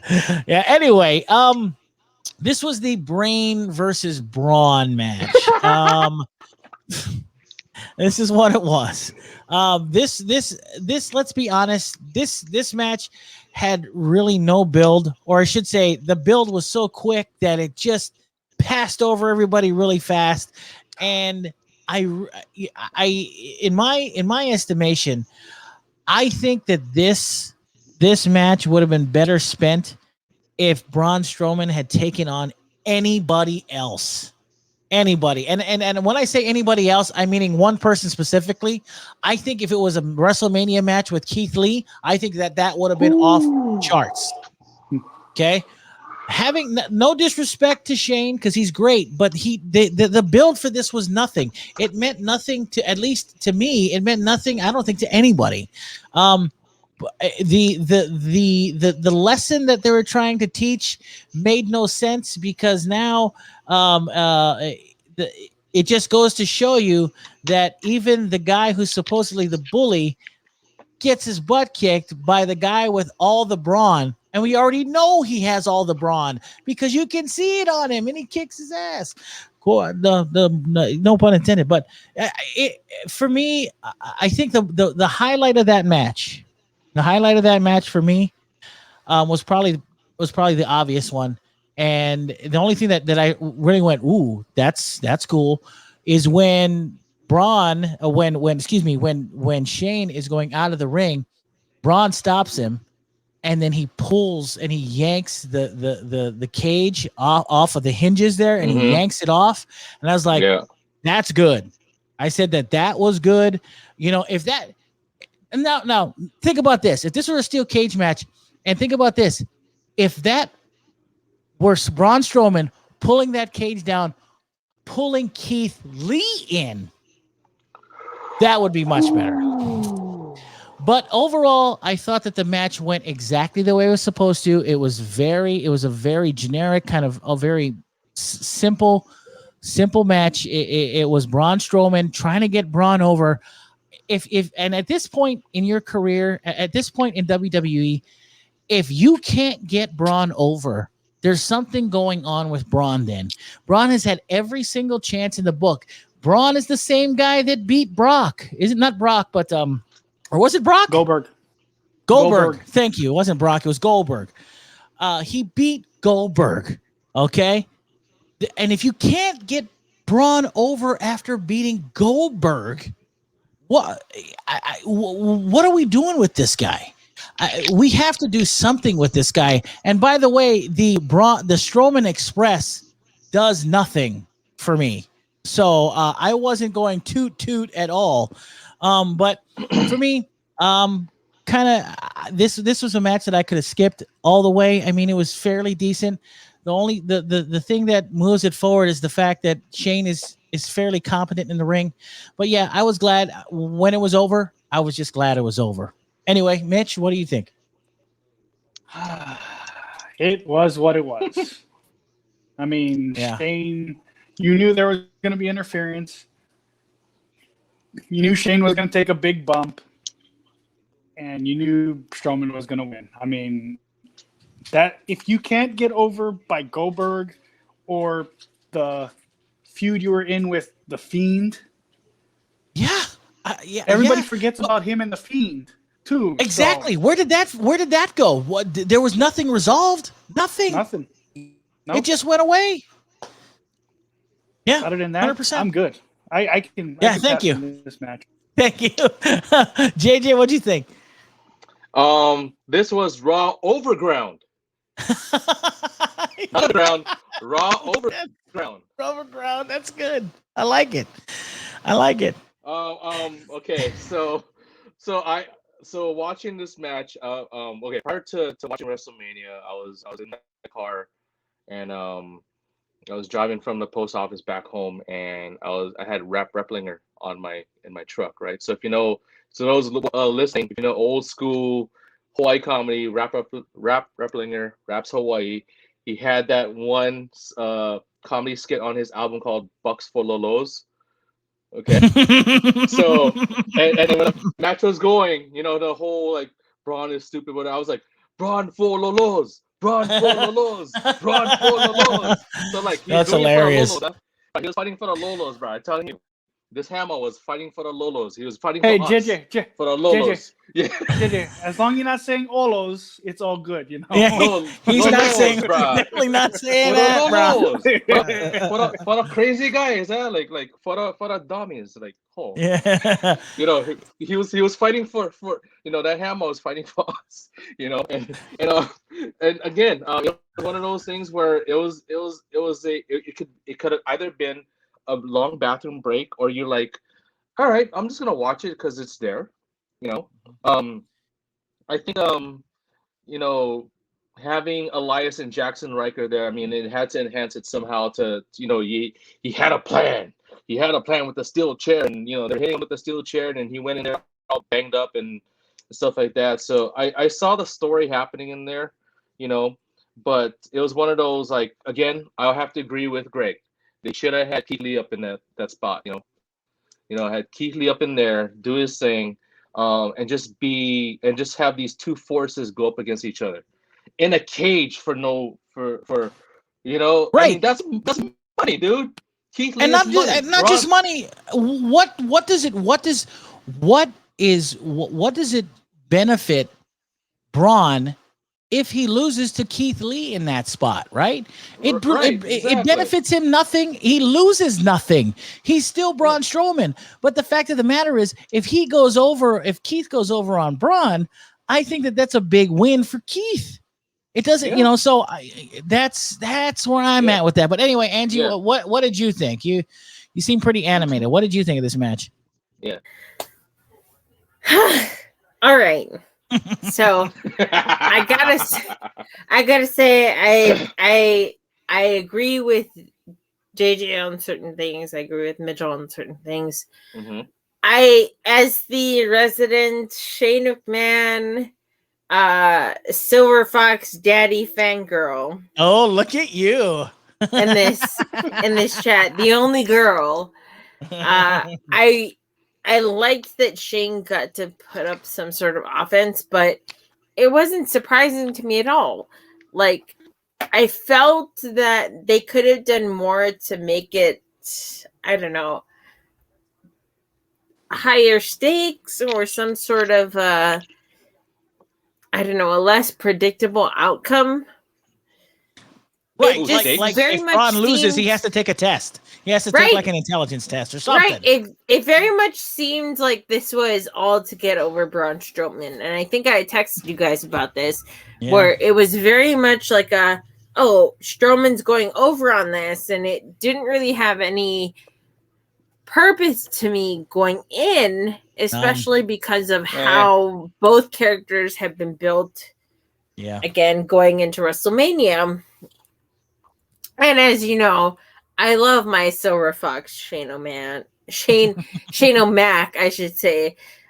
He's not a regular man; he's a McMahon, which is what my dad kept saying throughout the whole show. Hey, I'm JJ. I'm 31. I'm significantly older than Shane O'Mac. He could be my father, which is, I don't know, to some people, part of the appeal. I don't understand. Oh, you mean you're significantly younger than Shane? I got it. Okay, yes, I got you. Yeah. Okay. He is significantly older than me. I'm significantly younger than him. He could be my quote-unquote daddy. Anyway. Put sugar on the front of that. Oh, Mitchell's trying to distract me by having a picture of Shane O'Mac in the corner.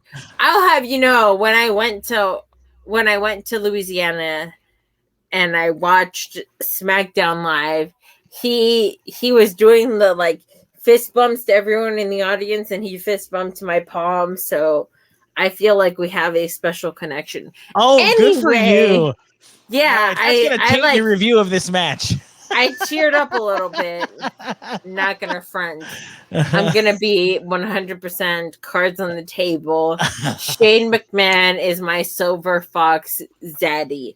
Okay. Anyway, as the only female in this review, it wasn't surprising to me how this match went. I thought there was going to be a lot more back and forth between the two sides.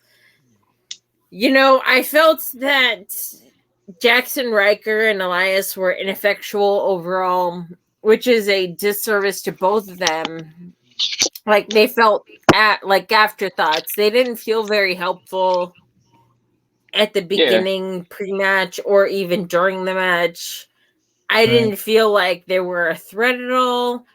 And I feel guilty about that because I like wrestling. I like thinking that these people are going to be able to have an effect on a match that I'm watching, but I didn't feel that at all with this match. And I definitely feel very much like this was, I don't know, conceived to get Braun Strowman over after the ups and downs and the highs and lows and the heels and faces and the goofiness and seriousness that he's had throughout his honestly relatively short WWE career. Yeah, you're right. And I don't feel like this match did anything for him. Like, he won, but it didn't really feel like a triumph. Not at all. It didn't feel like he had gotten himself any further along in his development. He didn't feel like he got over on Shane at all. It didn't feel. It just felt like that's what it felt like. And you can't. Yeah. And the thing is that Strowman isn't Undertaker, right? So when you have Taker taking on Shane, there's something there because of Undertaker's relevance to the business and how big he really is as far as his persona and who he is in the wrestling business. When him going up against Braun, it just doesn't. There's nothing there. There's just nothing there that as an audience member, at least for me, pulls me in. So I think ultimately they just don't. This match kind of lost me on all fronts. I was not a fan of it. I was glad when it was over, and there was just not enough meat on the bone to get me invested. So it's unfortunate, but that's how I truly feel about it. Anyway, Mitch, we're almost done. We're nearly 2 hours into this pod, so let's go to the last couple of matches here. Who's next on the card? All right, next on the card is the highlight of WrestleMania Night 1. Bad Bunny and Punishment Martinez, a.k.a. Damian Priest, versus Hey Hey Hop Hop, The Miz, and Johnny Drip Drip Morrison. All right, now with that ringing endorsement, please tell us what you thought of this match. This match, I didn't think anything of it until I watched it. I was low on the totem pole for this match. But the way that Bad Bunny was training, he fell in love with the business. He took it serious. Like, I mean, to do moves. Why are you laughing, Angie? Like, so just to do the moves like he was doing, I mean, I thought Pat McAfee did well against Adam Cole, but this was on a different level. Like, Bad Bunny, I give him all the credit in the world. I mean, I give Miz and Morrison the whole credit too for putting him over, but I give Bad Bunny 100% credit for loving the sport, taking it in, learning on the fly. I think he only learned within 4 months, if I'm not mistaken. He had before 3 months. He had from Royal Rumble to WrestleMania, and honestly, the way that match went, it was the match for me. It was the match of the night, especially when he did especially when Bad Bunny pulled off the Bunny Destroyer out of the ring. When he did that, I was like, "Oh, I love it." 5 stars, baby. 5 stars for me. 5-star match. What? It's just it was a 1-star match for me in the beginning. Like, I had no feelings for the match, but as the match went through, they just earned stars. I know I'm a total kook for saying it, but it's my match of the night. Wow, that is unbelievable. Angie, I got to hear, after talking to Mitch, I got to hear what you think of this match.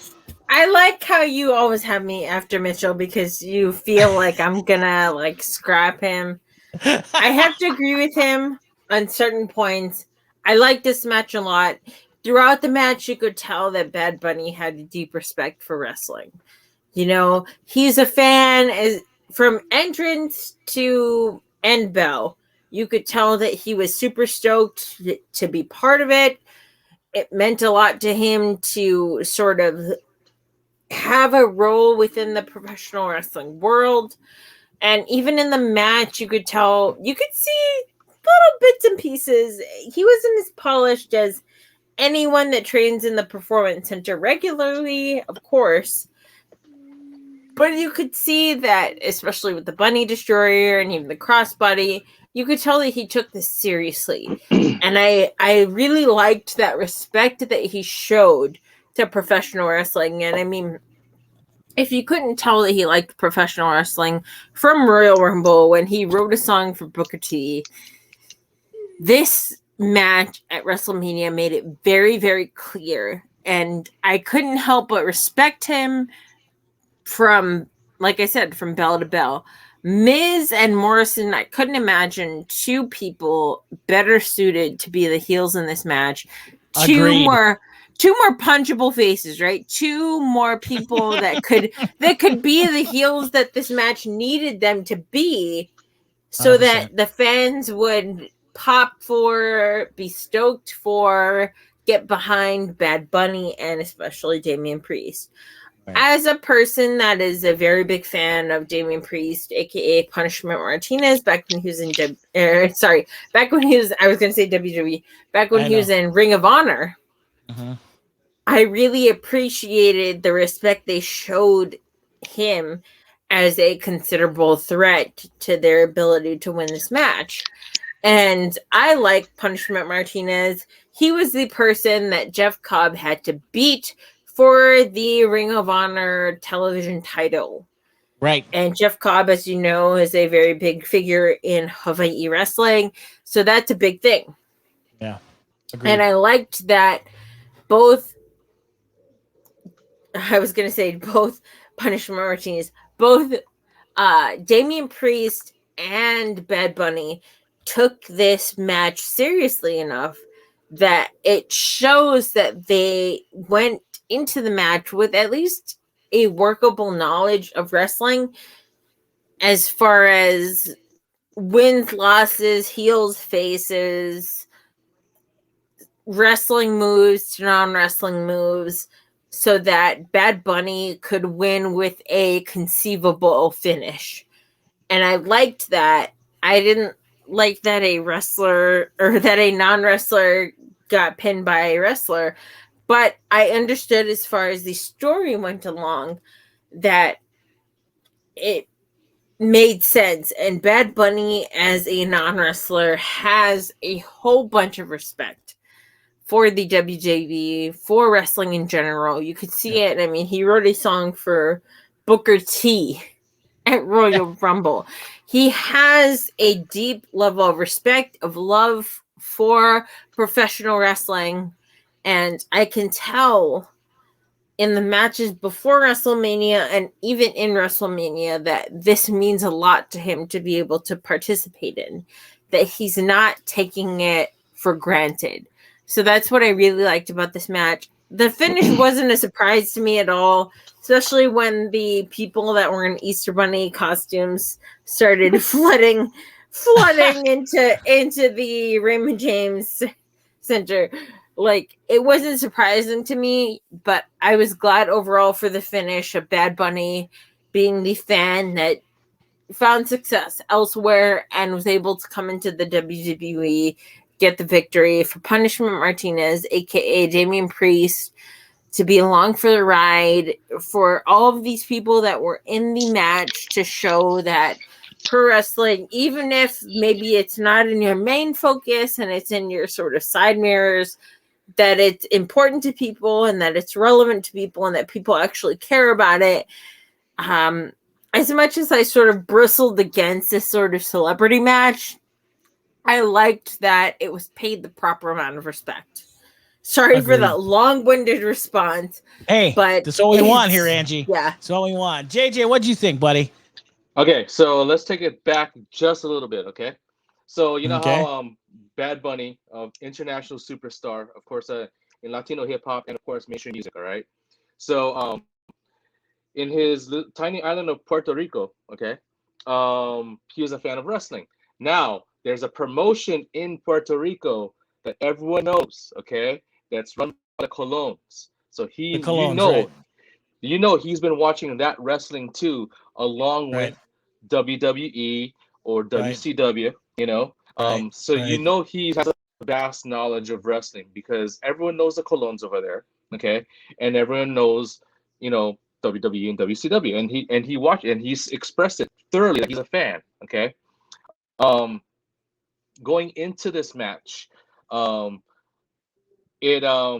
to have Miz and Morrison to be in it was perfect sense. Of course, Miz has his show, Miz and Mrs. Right. Damian Priest has this thing where he lives forever. He needs to be in the limelight, and to have Bad Bunny in there made perfect sense. Of course, Johnny Drip Drip. Of course, he's a star in his own because of the Miz, you know. And to have these elements, all these four, to do their thing in this match was great. And going back to Pat McAfee did his thing, but this was a whole different level, and I have to agree. I mean, he learned these moves. He learned the lucha moves. Okay, he learned how to do that tornado DDT. He learned to do that Hurricane Rana. He learned to do that Boricua Destroyer. You know, yes, so he learned that. In fact, while the match was going, I went to his IG and I saw his story of him going into the Raymond James Stadium, him talking to Carlos Colon, getting some last minute advice. I'm like, whoa, he really took this serious. Talking to a WWE Hall of Famer, and to get some advice on what to do. And the thing and what I liked about this match, just like Mitch, I had a 1-star thing going in it. That was my 1-star going in, and then it raised up to 6. Let me tell you why. Because with the pandemic and everything happening, so the last celebrity that they had at WrestleMania was Gronk, right? With no people in there. Having an international music star like Bad Bunny going there is going to springboard having celebrities come back to the WWE to be a part of it. And with IG, social media, and all these platforms, like, oh, if Bad Bunny can do this, maybe I could be in a next pay-per-view or whatever. Right? But here's the thing: you gotta know that he took it serious, not like a Maria Menounos or Hugh Jackman or that kind of stuff that kind of like was a fly-by-night kind of like, oh, I'm just gonna show up and do my thing. Right? They're just gonna guide me. No, he's like, I'm gonna go in there and I'm gonna do my thing and kick some ass. Yes, yeah. Good accent, by the way. Yeah. So he tried to do it, and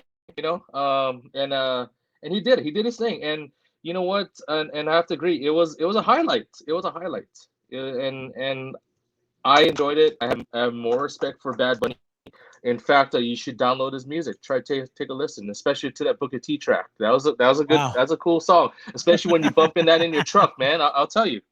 Bad Bunny stuff is actually pretty good. I'm a fan. You're a fan now. Well, let me tell you. I've been a fan. So. Oh, you've been a fan. Oh, all right. Well, let me wrap this up. I knew he was. Yeah. I'm gonna tell you something. I didn't know whether or not this guy recorded music or poured concrete in Puerto Rico. I didn't know. I don't know nothing. What I did know was this. I felt like Mitchell and I felt like JJ. I went like this was gonna be the go to the bathroom match thing for me, right? Because I didn't know who this guy was or whatever. I stuck around and I watched it from bell to bell, and I was texting you guys in the chat. I was really surprised. This guy had only a couple of months to train. This guy, I gotta tell you, this Bad Bunny dude, he gained my respect tonight because not only was he, anybody can learn the moves, right? That's the thing. Anybody can learn the moves. This guy got a lot deeper. He had an understanding, or whoever was training, because I think it was Booker T, like you told me. If it was Booker T training him, he had down the facials. He had down he had down where to show pain. He knew where to show the momentum and where to pull back to make him show that he was in distress. He had all of these things for a guy in where he is in his career when it comes to wrestling. You would think that these would just be like, it would be like when you go in and you don't know anything and you're trying to memorize things. So it'd be like, okay, this one I have to do this one first. I have to do this one second. Everything felt like he was flowing with it and he understood it. And compliment to both Miz and to Morrison for really doing their best to try and put him over, because if they weren't willing to play along, this kid wouldn't have gotten over. and they played along very well. So big props to Morrison and to the Fantastic. Miz for doing Fantastic. everything they did to get this dude over. I had respect. I had much respect for Morrison and Miz for a long time. But what they did with the fact that they trusted Bunny to do the Canadian Destroyer just shows you where this kid did. And this kid knows, let's be honest, this kid knows nothing about the wrestling business except for what we know about it. This kid worked his ass off. This kid put himself in a position where he was able to learn as much as he could in a short amount of time, that he got himself and his partner, Damian Priest, over. Bad Bunny, in my book, highly respects the business, in my opinion. I think he has a lot of respect he's got a lot more respect with me now because he did something that not a lot of people do, and not a lot of people that are celebrities care to do. He did the work. He put it in, and 100%, he was the guy that was the star of that match.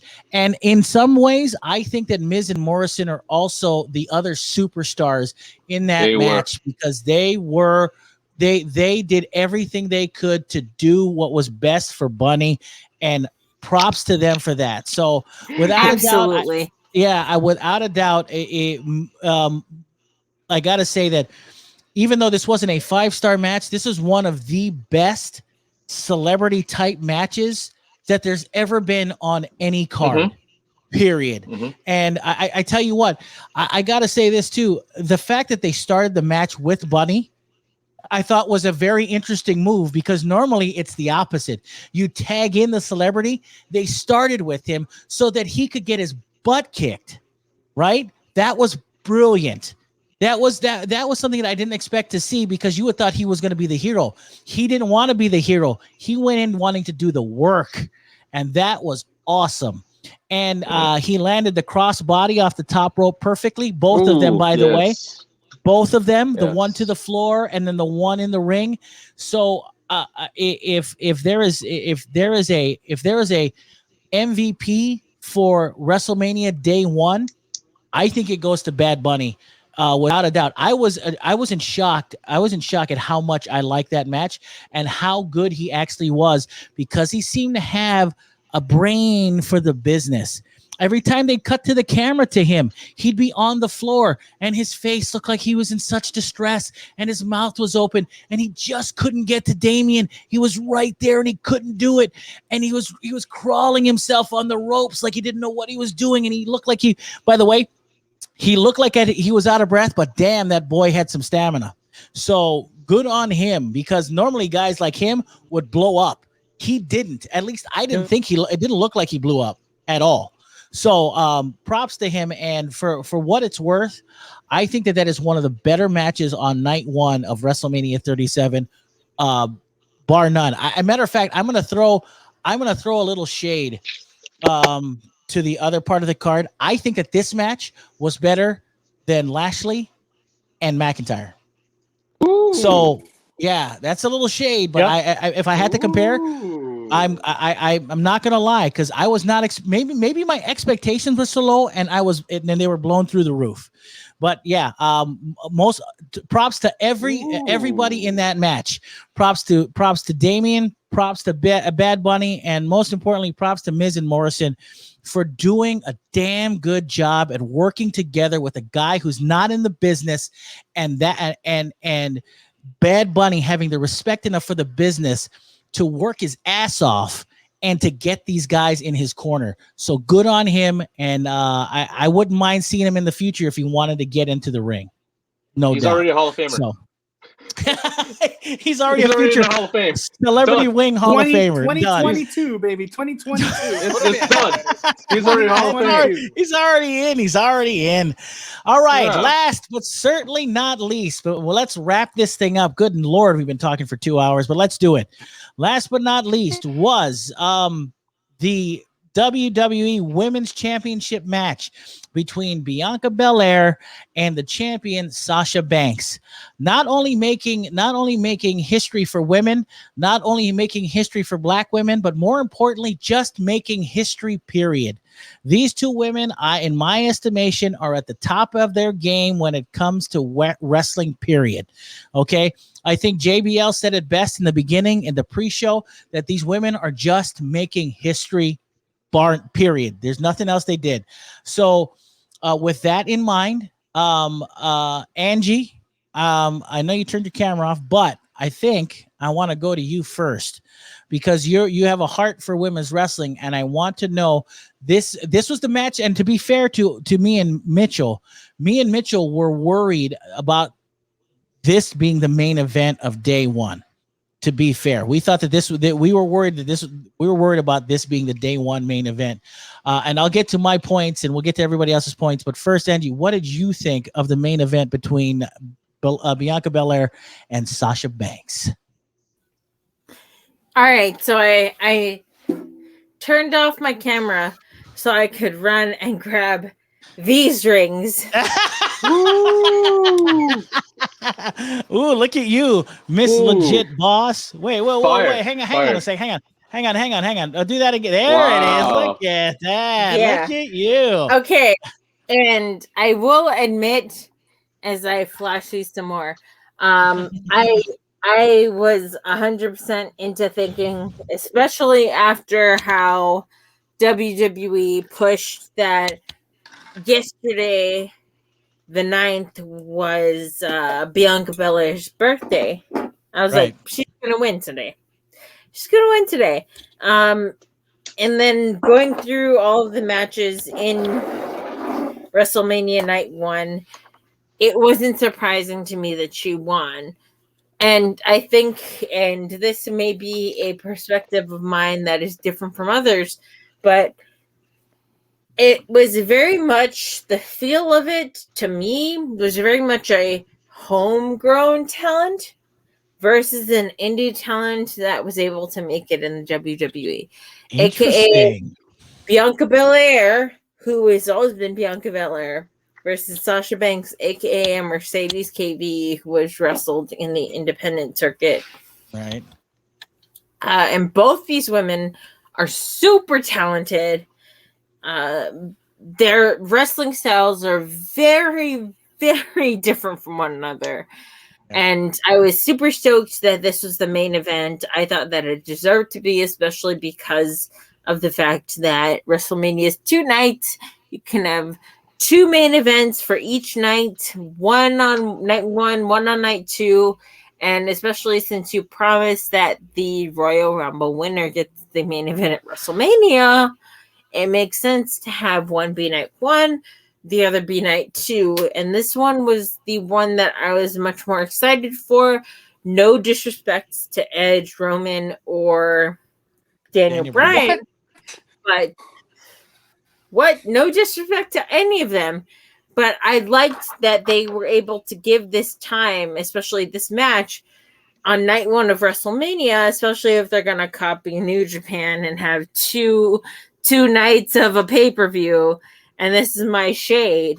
But you just threw shade, girl. You just threw some shade. If they're gonna do WrestleMania over 2 nights, like how Wrestle Kingdom was over 2 nights last year and this year, I can appreciate that. Yeah, night one's pay-per-view main event went to Bianca Belair versus Sasha Banks, and night 2's will go to Roman Reigns versus Edge and Daniel Bryan, depending on however that's going to unfold. Right. I appreciated that they were able to give that main event, especially because of how much it meant to women's wrestling, and not only to women's wrestling, but to wrestling in general, how much that meant. I appreciated that they were able to give that to Bianca versus Sasha Banks. Now, going in, I felt like I felt that Bianca Belair was going to win because it was very much like this is a person that is a homegrown talent of WWE versus this is somebody that has gone through the indie circuit of other promotions with Mercedes KV, aka Sasha Banks, and Bianca Belair. It wasn't surprising to me, the finish of it, and I think it definitely solidified the fact that WWE is definitely trying to push their own agenda as far as our training methods are better, our independent sort of experience is better than going out to the regular American indies. As far as getting Sasha Banks to be beaten by Bianca Belair, who has no independent experience, who hasn't really gone into independent wrestling aside from her time in WWE. Right. I liked the match. I thought it was a great main event. I love both of these talents.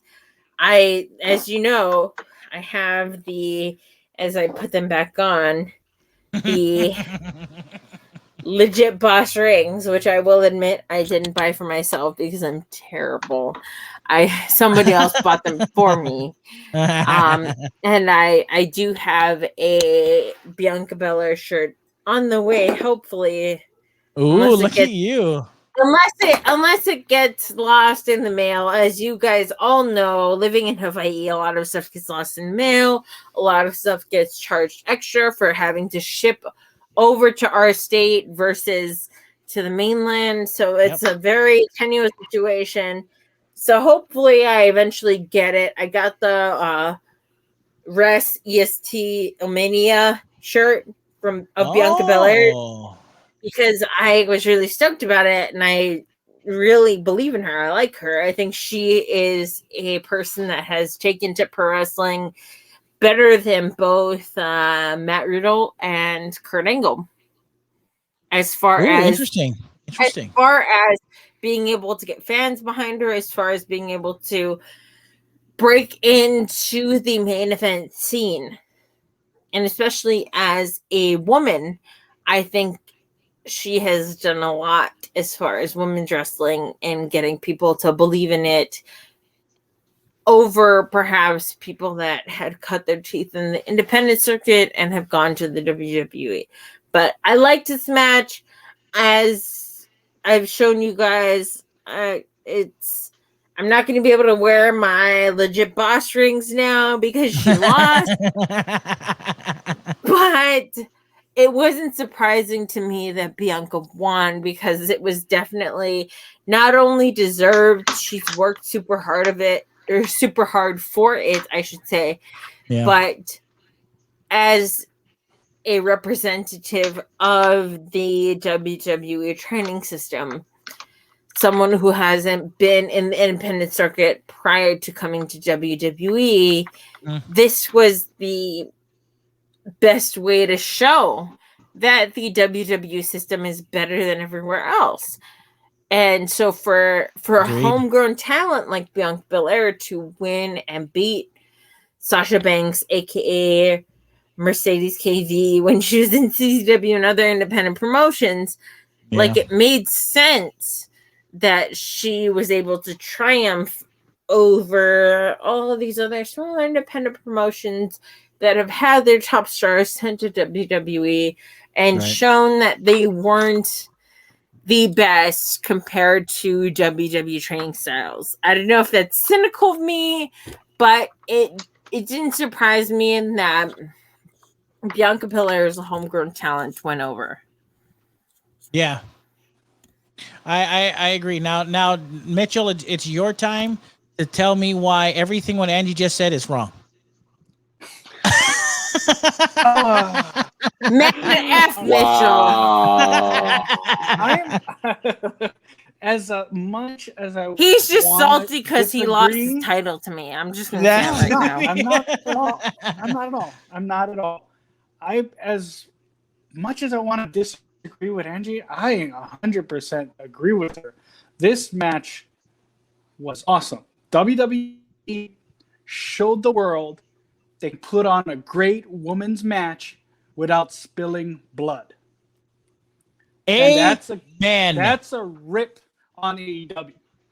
I agree. So 100%. I mean, it was a great match. It's not gonna top my Bad Bunny match, but it's another thing. What if Sasha Banks won? What does that do for her? Nothing.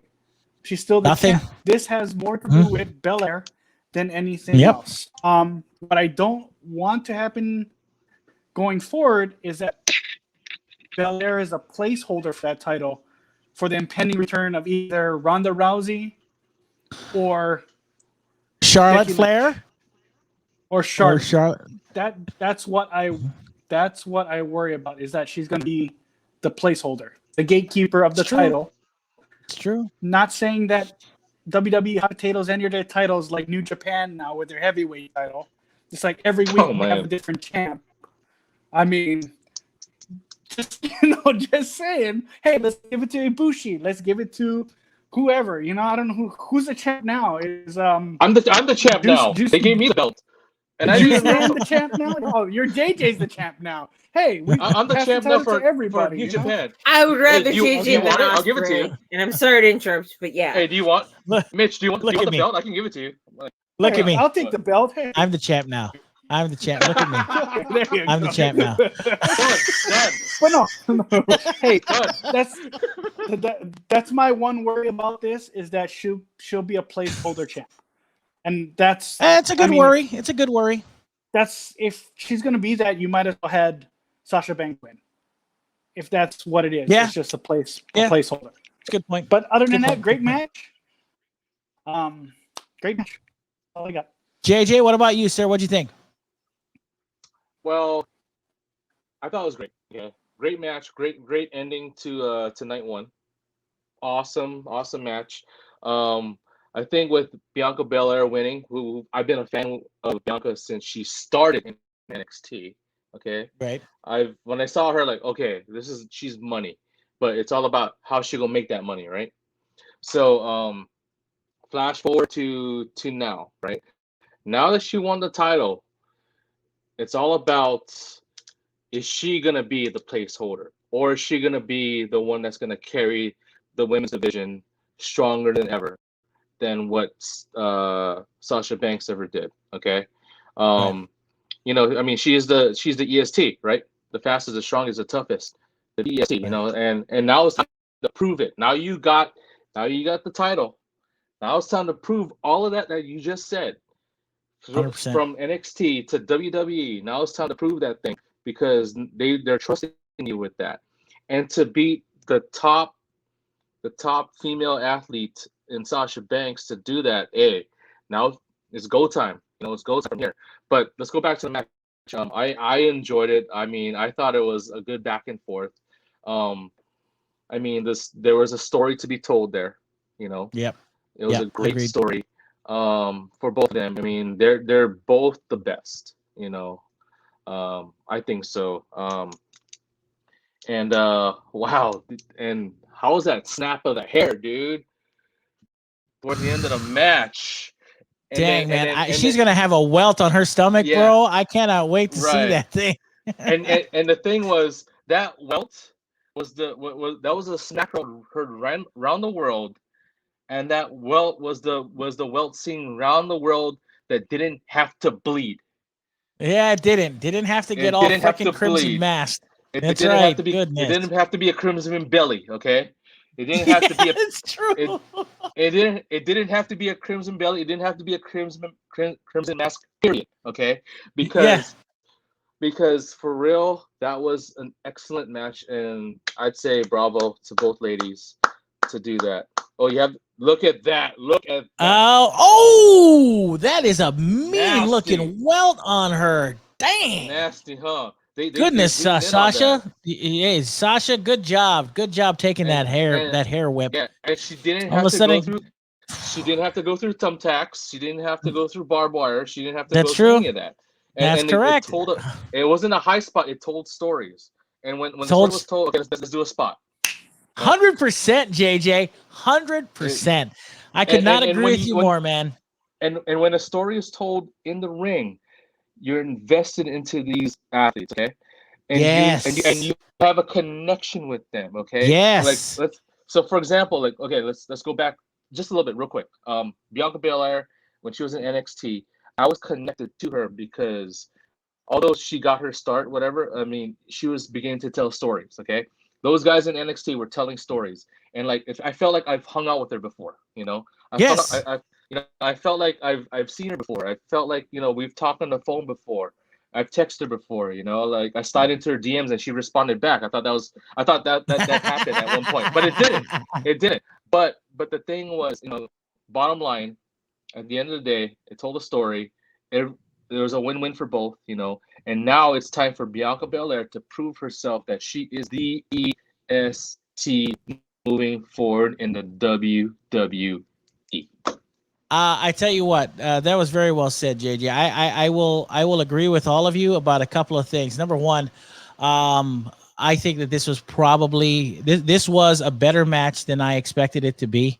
First of all, the angle that they were pushing during the SmackDowns were not great. So I didn't, tagging them together and doing that thing, for some reason, it didn't register. It didn't work. I don't know. Maybe that's just me. May have worked for you guys, but it didn't work for me. So I was a little worried. But getting back to this match, couple of things. First of all, when they come down that ramp and they meet in the ring, and then when Bianca looks at Sasha, and when they have that moment, and Bianca is almost brought to tears, I was brought to tears because yes. I was super emotional about that, because I thought, oh my gosh, this is incredible. The fact that this is happening for them now, and the fact that the emotion, even when they turned the camera back on Sasha was losing it a bit, but Sasha was smart. Before she could really lose it, she just started. She started bowing up and she was getting ready to roll. But that moment was special. Without a doubt. I mean, when that happened, as a wrestling fan, that got me invested, without a doubt. Because when somebody's on that stage, and what you know about wrestling, and they know how important this is to the business, I think that's incredible. And that was gangbusters. What I thought was great is that Sasha was willing to go with the fact that Bianca was the strong female. She was physically stronger than she was, and the way they worked that, I thought it was spectacular. When Sasha picks her up off the floor and carries her over her head on the steps, that is a moment. Then when she carries Sasha on the steps, that was amazing. And she throws her in the ring. I tell you what, I think that did more for Bianca in that match than anything that she did with Sasha the last couple of months. Period. That one moment blew me away. And the other thing is that when she's doing these power moves with Sasha, and she's holding her up there for the suplex, putting her back down, putting her back up, holding her, having her legs, she having her legs hit off the top rope, coming back up, putting Bianca over like that was impressive, because it makes her look strong, and it makes her look good. It makes her look like an athlete, and it makes her look like she's a formidable talent in the ring, which she is, without a doubt. I was thoroughly impressed with how good these ladies were tonight. I was thoroughly impressed with the match. I was locked in with everything that was happening on screen. And I tell you what, that whiplash with the hair was incredible. They were using the inventiveness of using Bianca's hair. Whoever's idea that was, whether it was Sasha's or Bianca's or both of theirs, when she was trying to put her in the bank statement with her hair, awesome. That was great. When she used it as a rope to pull her into the post, awesome. And then when she whips her in the stomach, and you hear that in the stadium, that was incredible. I have a new respect for Willow's "I whip my hair back and forth," because holy crap, I couldn't believe the whip sound on that thing. That was like an Indiana Jones cracked whip, and I felt bad for Sasha when she took it. I was like, oh, I felt like I couldn't believe it. But from top to bottom, that match was a great way to end WrestleMania. Both those women deserve a round of applause for what they did tonight in that ring. They were incredible. And without a doubt, you're right, JJ. Moving forward, and moving forward, and like JJ said, and even like Mitch said, moving forward, Bianca is a talent. She can't be a placeholder in this women's division. She needs to move forward in this women's division. She needs to be a formidable champion. She needs to defend that thing at all costs. You can't have her lose it. You can't. She's on a course that she should have that she's on a course that Asuka should have been on 5 years ago, in my opinion. This is the course Asuka should have been on 5 years ago when she jumped from NXT to the main roster, and this is where she should have been. So the fact that she's got the championship now, they have to maintain that. They have to build stories around that, and they have to build opponents around her, and make them formidable. Make it credible. Don't do anything that would tarnish her abilities at this point, in my opinion. And without a doubt, I think this was I would have to say, for pure wrestling, this was the best match on the card from a pure wrestling standpoint. And you're right, best JJ. wrestling match. It didn't need, you didn't, and I hate to say this, and I'm not throwing shade at Britt Baker or Thunder Rosa, because they're two talented women. And I tell you what, that hardcore match that they did was pretty incredible, but there was more of a story and more investment in this match than even something like that. And that shows you, when you tell the proper story in the ring and you have an angle that you're doing up until then, that you don't need the violence to be that extreme in order to get somebody over. And like I said, I have ultimate respect for Thunder Rosa. She's a great talent. That match was good, but you see, it didn't mean anything because there was no real story behind it, nothing driving it. So this one, there was drive behind it. They told the story in the ring. Instead of throwing each other into thumbtacks or throwing each other off ladders or blading yourself or giving the crimson mask. It's a great facial, no doubt about it. You can put your face on a shirt for that, but there's no lasting experience for the fan like the Sasha Banks match and the Bel-Air match. That match was incredible, and props to them. And I hope Bianca is on the road to defending that title for the next year at least, and see where it goes from there, because I thought that was a great way to end day one. All right, gentlemen and lady, right before we get out of here, because I think we've rated overall, I would say ultimately I'm going to go around and get your star rating on day one. My star rating for day one, if I were to put everything together, if I were to do an average, I would say it's a 3 out of 5 star day for WrestleMania. What about you, JJ? Where'd you put it? Everything all together. Everything all together, including the presentation of the Hall of Famers. Which we didn't talk about, by the way. Yeah. Hey, I rate they had the best waves ever, actually. So yeah, they did. Their waves were better than previous. Oh, and by the way, let me tell you something. Before we get into the rating one more time, can I just say that if you're not going to have Bayley on the card, that was the best way to use Bayley. That was great when she gets in and she interrupts Michael Cole and things like that and calls him a stupid idiot and stuff. Because she had to do it, and the thing is, I want to see her do that the next night. Yeah, I want to see her do that tomorrow too. Yes, yeah. I'm okay with that. If you're not going to have her on the card, at least have her be that heel in the back. I can live with a vignette of her doing that. It's not the best part of her time, but anyway, go ahead. What was that?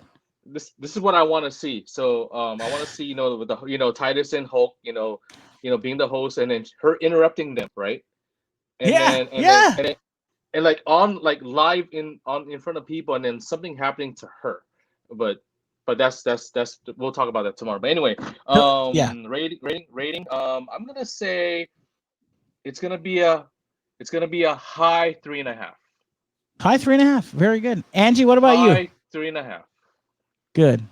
What about you, Ange? You were There we muted that go. whole time, by Sorry. the way. Yeah. Because I know I yell a lot during when I should say when Mitchell speaks. I just scream all the time, and I'm just like, he's wrong, he's dumb. All right, that's fair. Wow. but I liked it. I would say I would give it a little bit higher than JJ, as in a 4 out of 5 stars for WrestleMania Night 1. For There night was a one. lot of stuff that I don't think I would have thought of or booked the same, but I think that what they wanted to accomplish, as far as especially the more questionable matches, aka Bad Bunny and Damian Priest versus Miz and Morrison, as well as the tag team turmoil, and maybe even the first match of the night. You know, I think that they did a really good job in trying to make it even for everyone and make it exciting for everyone, especially, and like I said, especially with the McIntyre versus Bobby Lashley. And I don't know if it was for some people that are tied to Hurt Business versus not. I think they did a really good job at trying to be a little bit smart about where the fans were leaning towards, who the fans were a little bit warmer towards going into the match, and even during the match. I thought they tried to be really smart about it. Yeah. I don't 100%. know what might happen in night 2 of WrestleMania, especially with the Instagram Becky Lynch tease of her showing up at night 1. You know, who knows what's going to happen. That should never have been on Instagram, in my opinion. That was She's dumb. trolling. It was a She's troll. trolling. She wasn't going to show up. Yeah, absolutely. JJ was right. She does it all the time. Trolling. Okay, Yeah, she's trolling. Fair. Yeah, That's fair. she does it all the time. She was trolling. I didn't think she was going to show up tonight because I don't think she has that level of disrespect to try and take away from the other women's matches. Good point. I don't think she's a person that would try and hog that spotlight, especially when night 1's main event was going to be Sasha versus Bianca. I don't think she would try and take away from that. I don't think she would try and take away from the women's tag. So as soon as I saw it, I was like, it's a troll. Maybe she'll show up in the audience, but she's not going to do anything to affect any of the matches on night 1, because she knows what it's like to be on the other side of that, and to be a person that is not super over against a person that's super over, going into an NXT takeover or a WWE pay-per-view. And yeah, I didn't think she was going to randomly show up tonight. I pretty much thought it was a troll, but I liked that they were able to kind of treat each and every single one of their competing talents tonight, even Bad Bunny and Punishment Martinez, as a threat. And it's nice because as you watch wrestling, you can kind of see who's going to be the person that wins and loses, who's the person that's threatening or non-threatening, etc., etc. And I liked that they at least made some sort of effort to push Bad Bunny, even though he's half the weight of me, as some sort of threat to somebody in the WWE. And when you listen to him speak about the WWE, you can tell that he has a really deep respect and a really deep passion for trying to do it right. Yeah, for sure.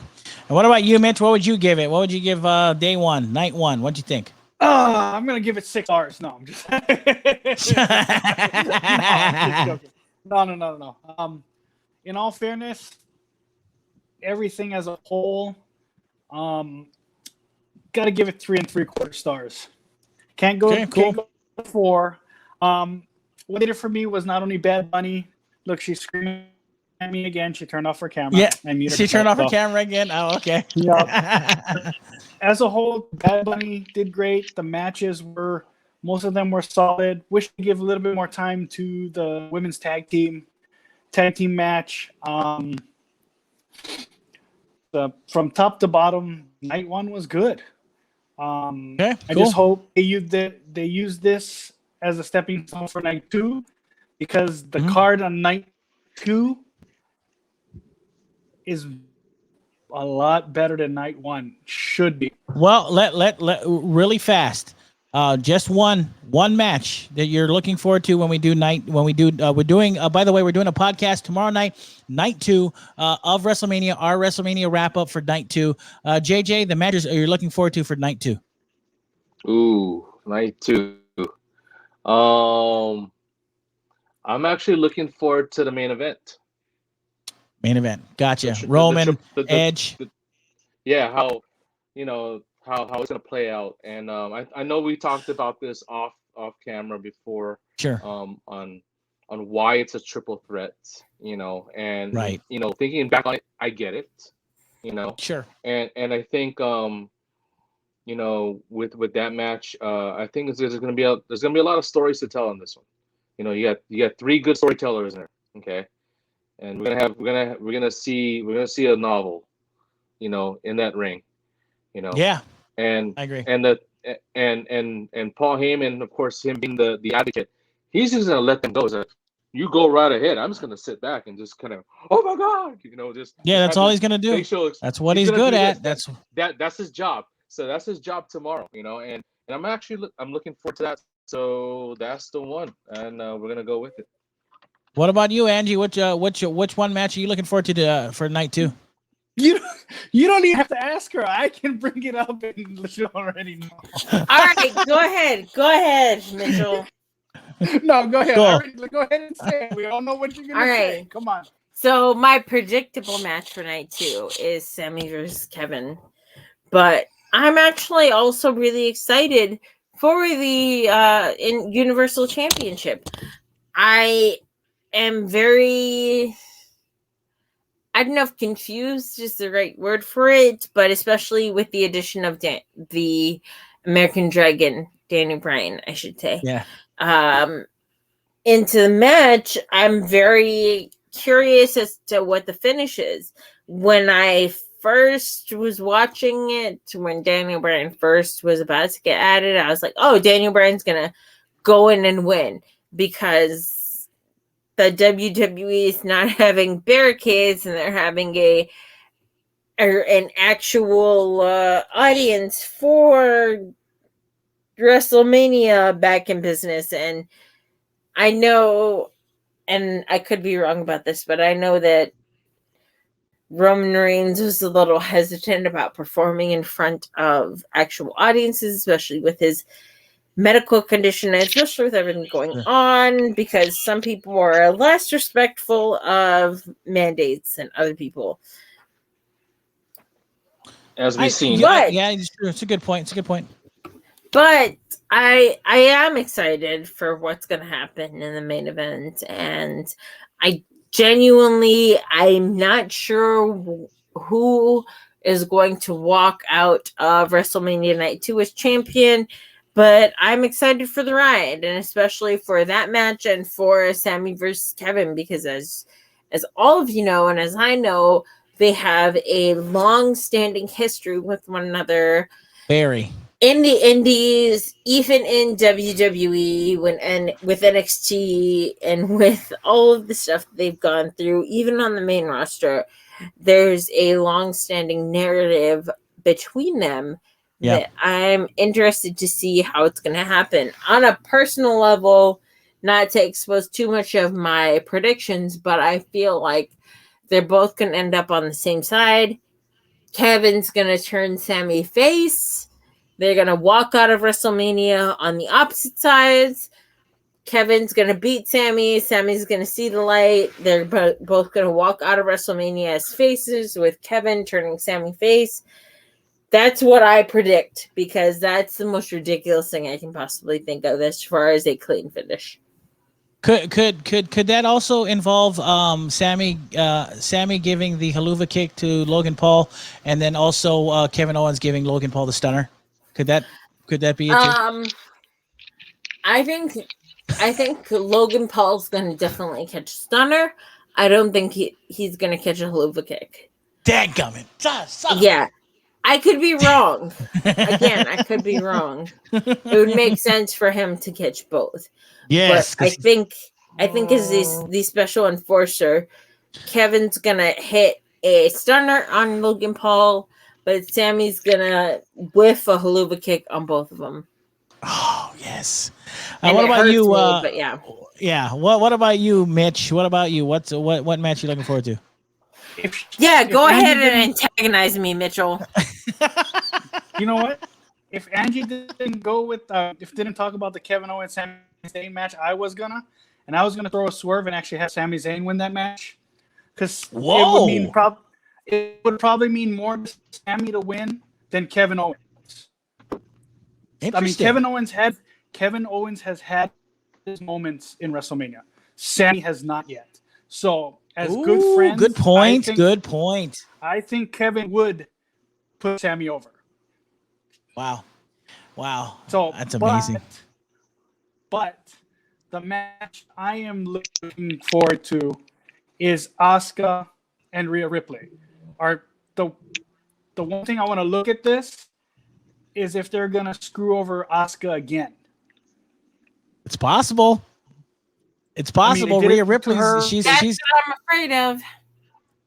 That's what's gonna happen. They did it to her once. Yeah. They're gonna do it to her again. I'm telling you, I have a bad feeling that's what's gonna happen. I agree. I think it's gonna happen. But anyway, I'm listen. just excited for the card. Well, last but not least, I'll tell you mine. I'll do it really quick. Mine is weird, and you guys aren't gonna agree with me. I am really interested to see Randy Orton versus The Fiend, because I don't know what the hell that is. I don't know what it's supposed to be. I don't know how this is going to end. I don't get it. I never understood the story. It was so out there. It was so stupid. I really am interested now how they're going to finish this. That is the match that I just want to see what the hell's going to happen. So that if there's a match that's interesting to me, as far as not interesting, but just morbidly curious how they're going to do this, it's Randy versus The Fiend. I just don't. That whole storyline has just been one big kick in the nuts the whole time. I mean, the thing with Alexa kind of worked in the beginning, then it started getting less effective, and then him puking up all the black blood or whatever, that was stupid. I want to know what they're going to do with The Fiend. Is this the end of The Fiend? Is he done? I mean, I don't know. I mean, he doesn't seem to finish storylines. He couldn't finish a storyline in the beginning with Randy Orton when he was Bray Wyatt. He couldn't finish a storyline with Braun Strowman, and he put The Fiend and he drowned The Fiend, right? But like, what's happened? I don't get it. So I want to know what The Fiend is going to do. The only interesting thing The Fiend and Bray Wyatt have done was WrestleMania last year with John Cena because of the pandemic. That was the most interesting thing he ever did. It was strange enough and weird enough, and ironically enough, it worked. But what happens tomorrow, I don't know. But that's the one that has got me going, and I'm really morbidly curious how this is going to end. Anyway, go ahead, JJ. What's that? Do you know what The Fiend is good for? Selling Halloween masks to kids. Yeah. By the way, merchandise. He's good at selling COVID masks right now. Okay. Hell yeah. On WWEshop.com. That's what he's good at. Merchandise, man. It's all about the merchandise. Well, listen, tomorrow night, boys and girls, is the night 2, WrestleMania Sunday, day 2, night 2, tomorrow night, and we are going to have a roundup, and we're going to talk about all the wrestling that happened last night as well. I hope you guys tune in. It'll be a podcast that you're not going to want to miss, just like this one. So before we get out of here, I want to say thank you so much, of course, to JJ, a buddy of mine for quite some time. A big thank you to Mitchell. They'll be back tomorrow, as well as Angie, all on the Big Island. It's going to be a lot of fun. Did you guys have fun? Was this cool? Did you guys dig this? It was good. All right, it was good. That's all I wanted to know. Okay, excellent. Well, listen, we are out of time. I am G Money. I am the host of the Nerd Watch, and I've wanted to do this so long. And I tell you what, it feels good to talk about wrestling. So until tomorrow night, for my friends here, JJ, for Mitchell, and for Angie, I am G Money. Peace out. Much love, and most assuredly, always watch wrestling. Until then, we bid you aloha.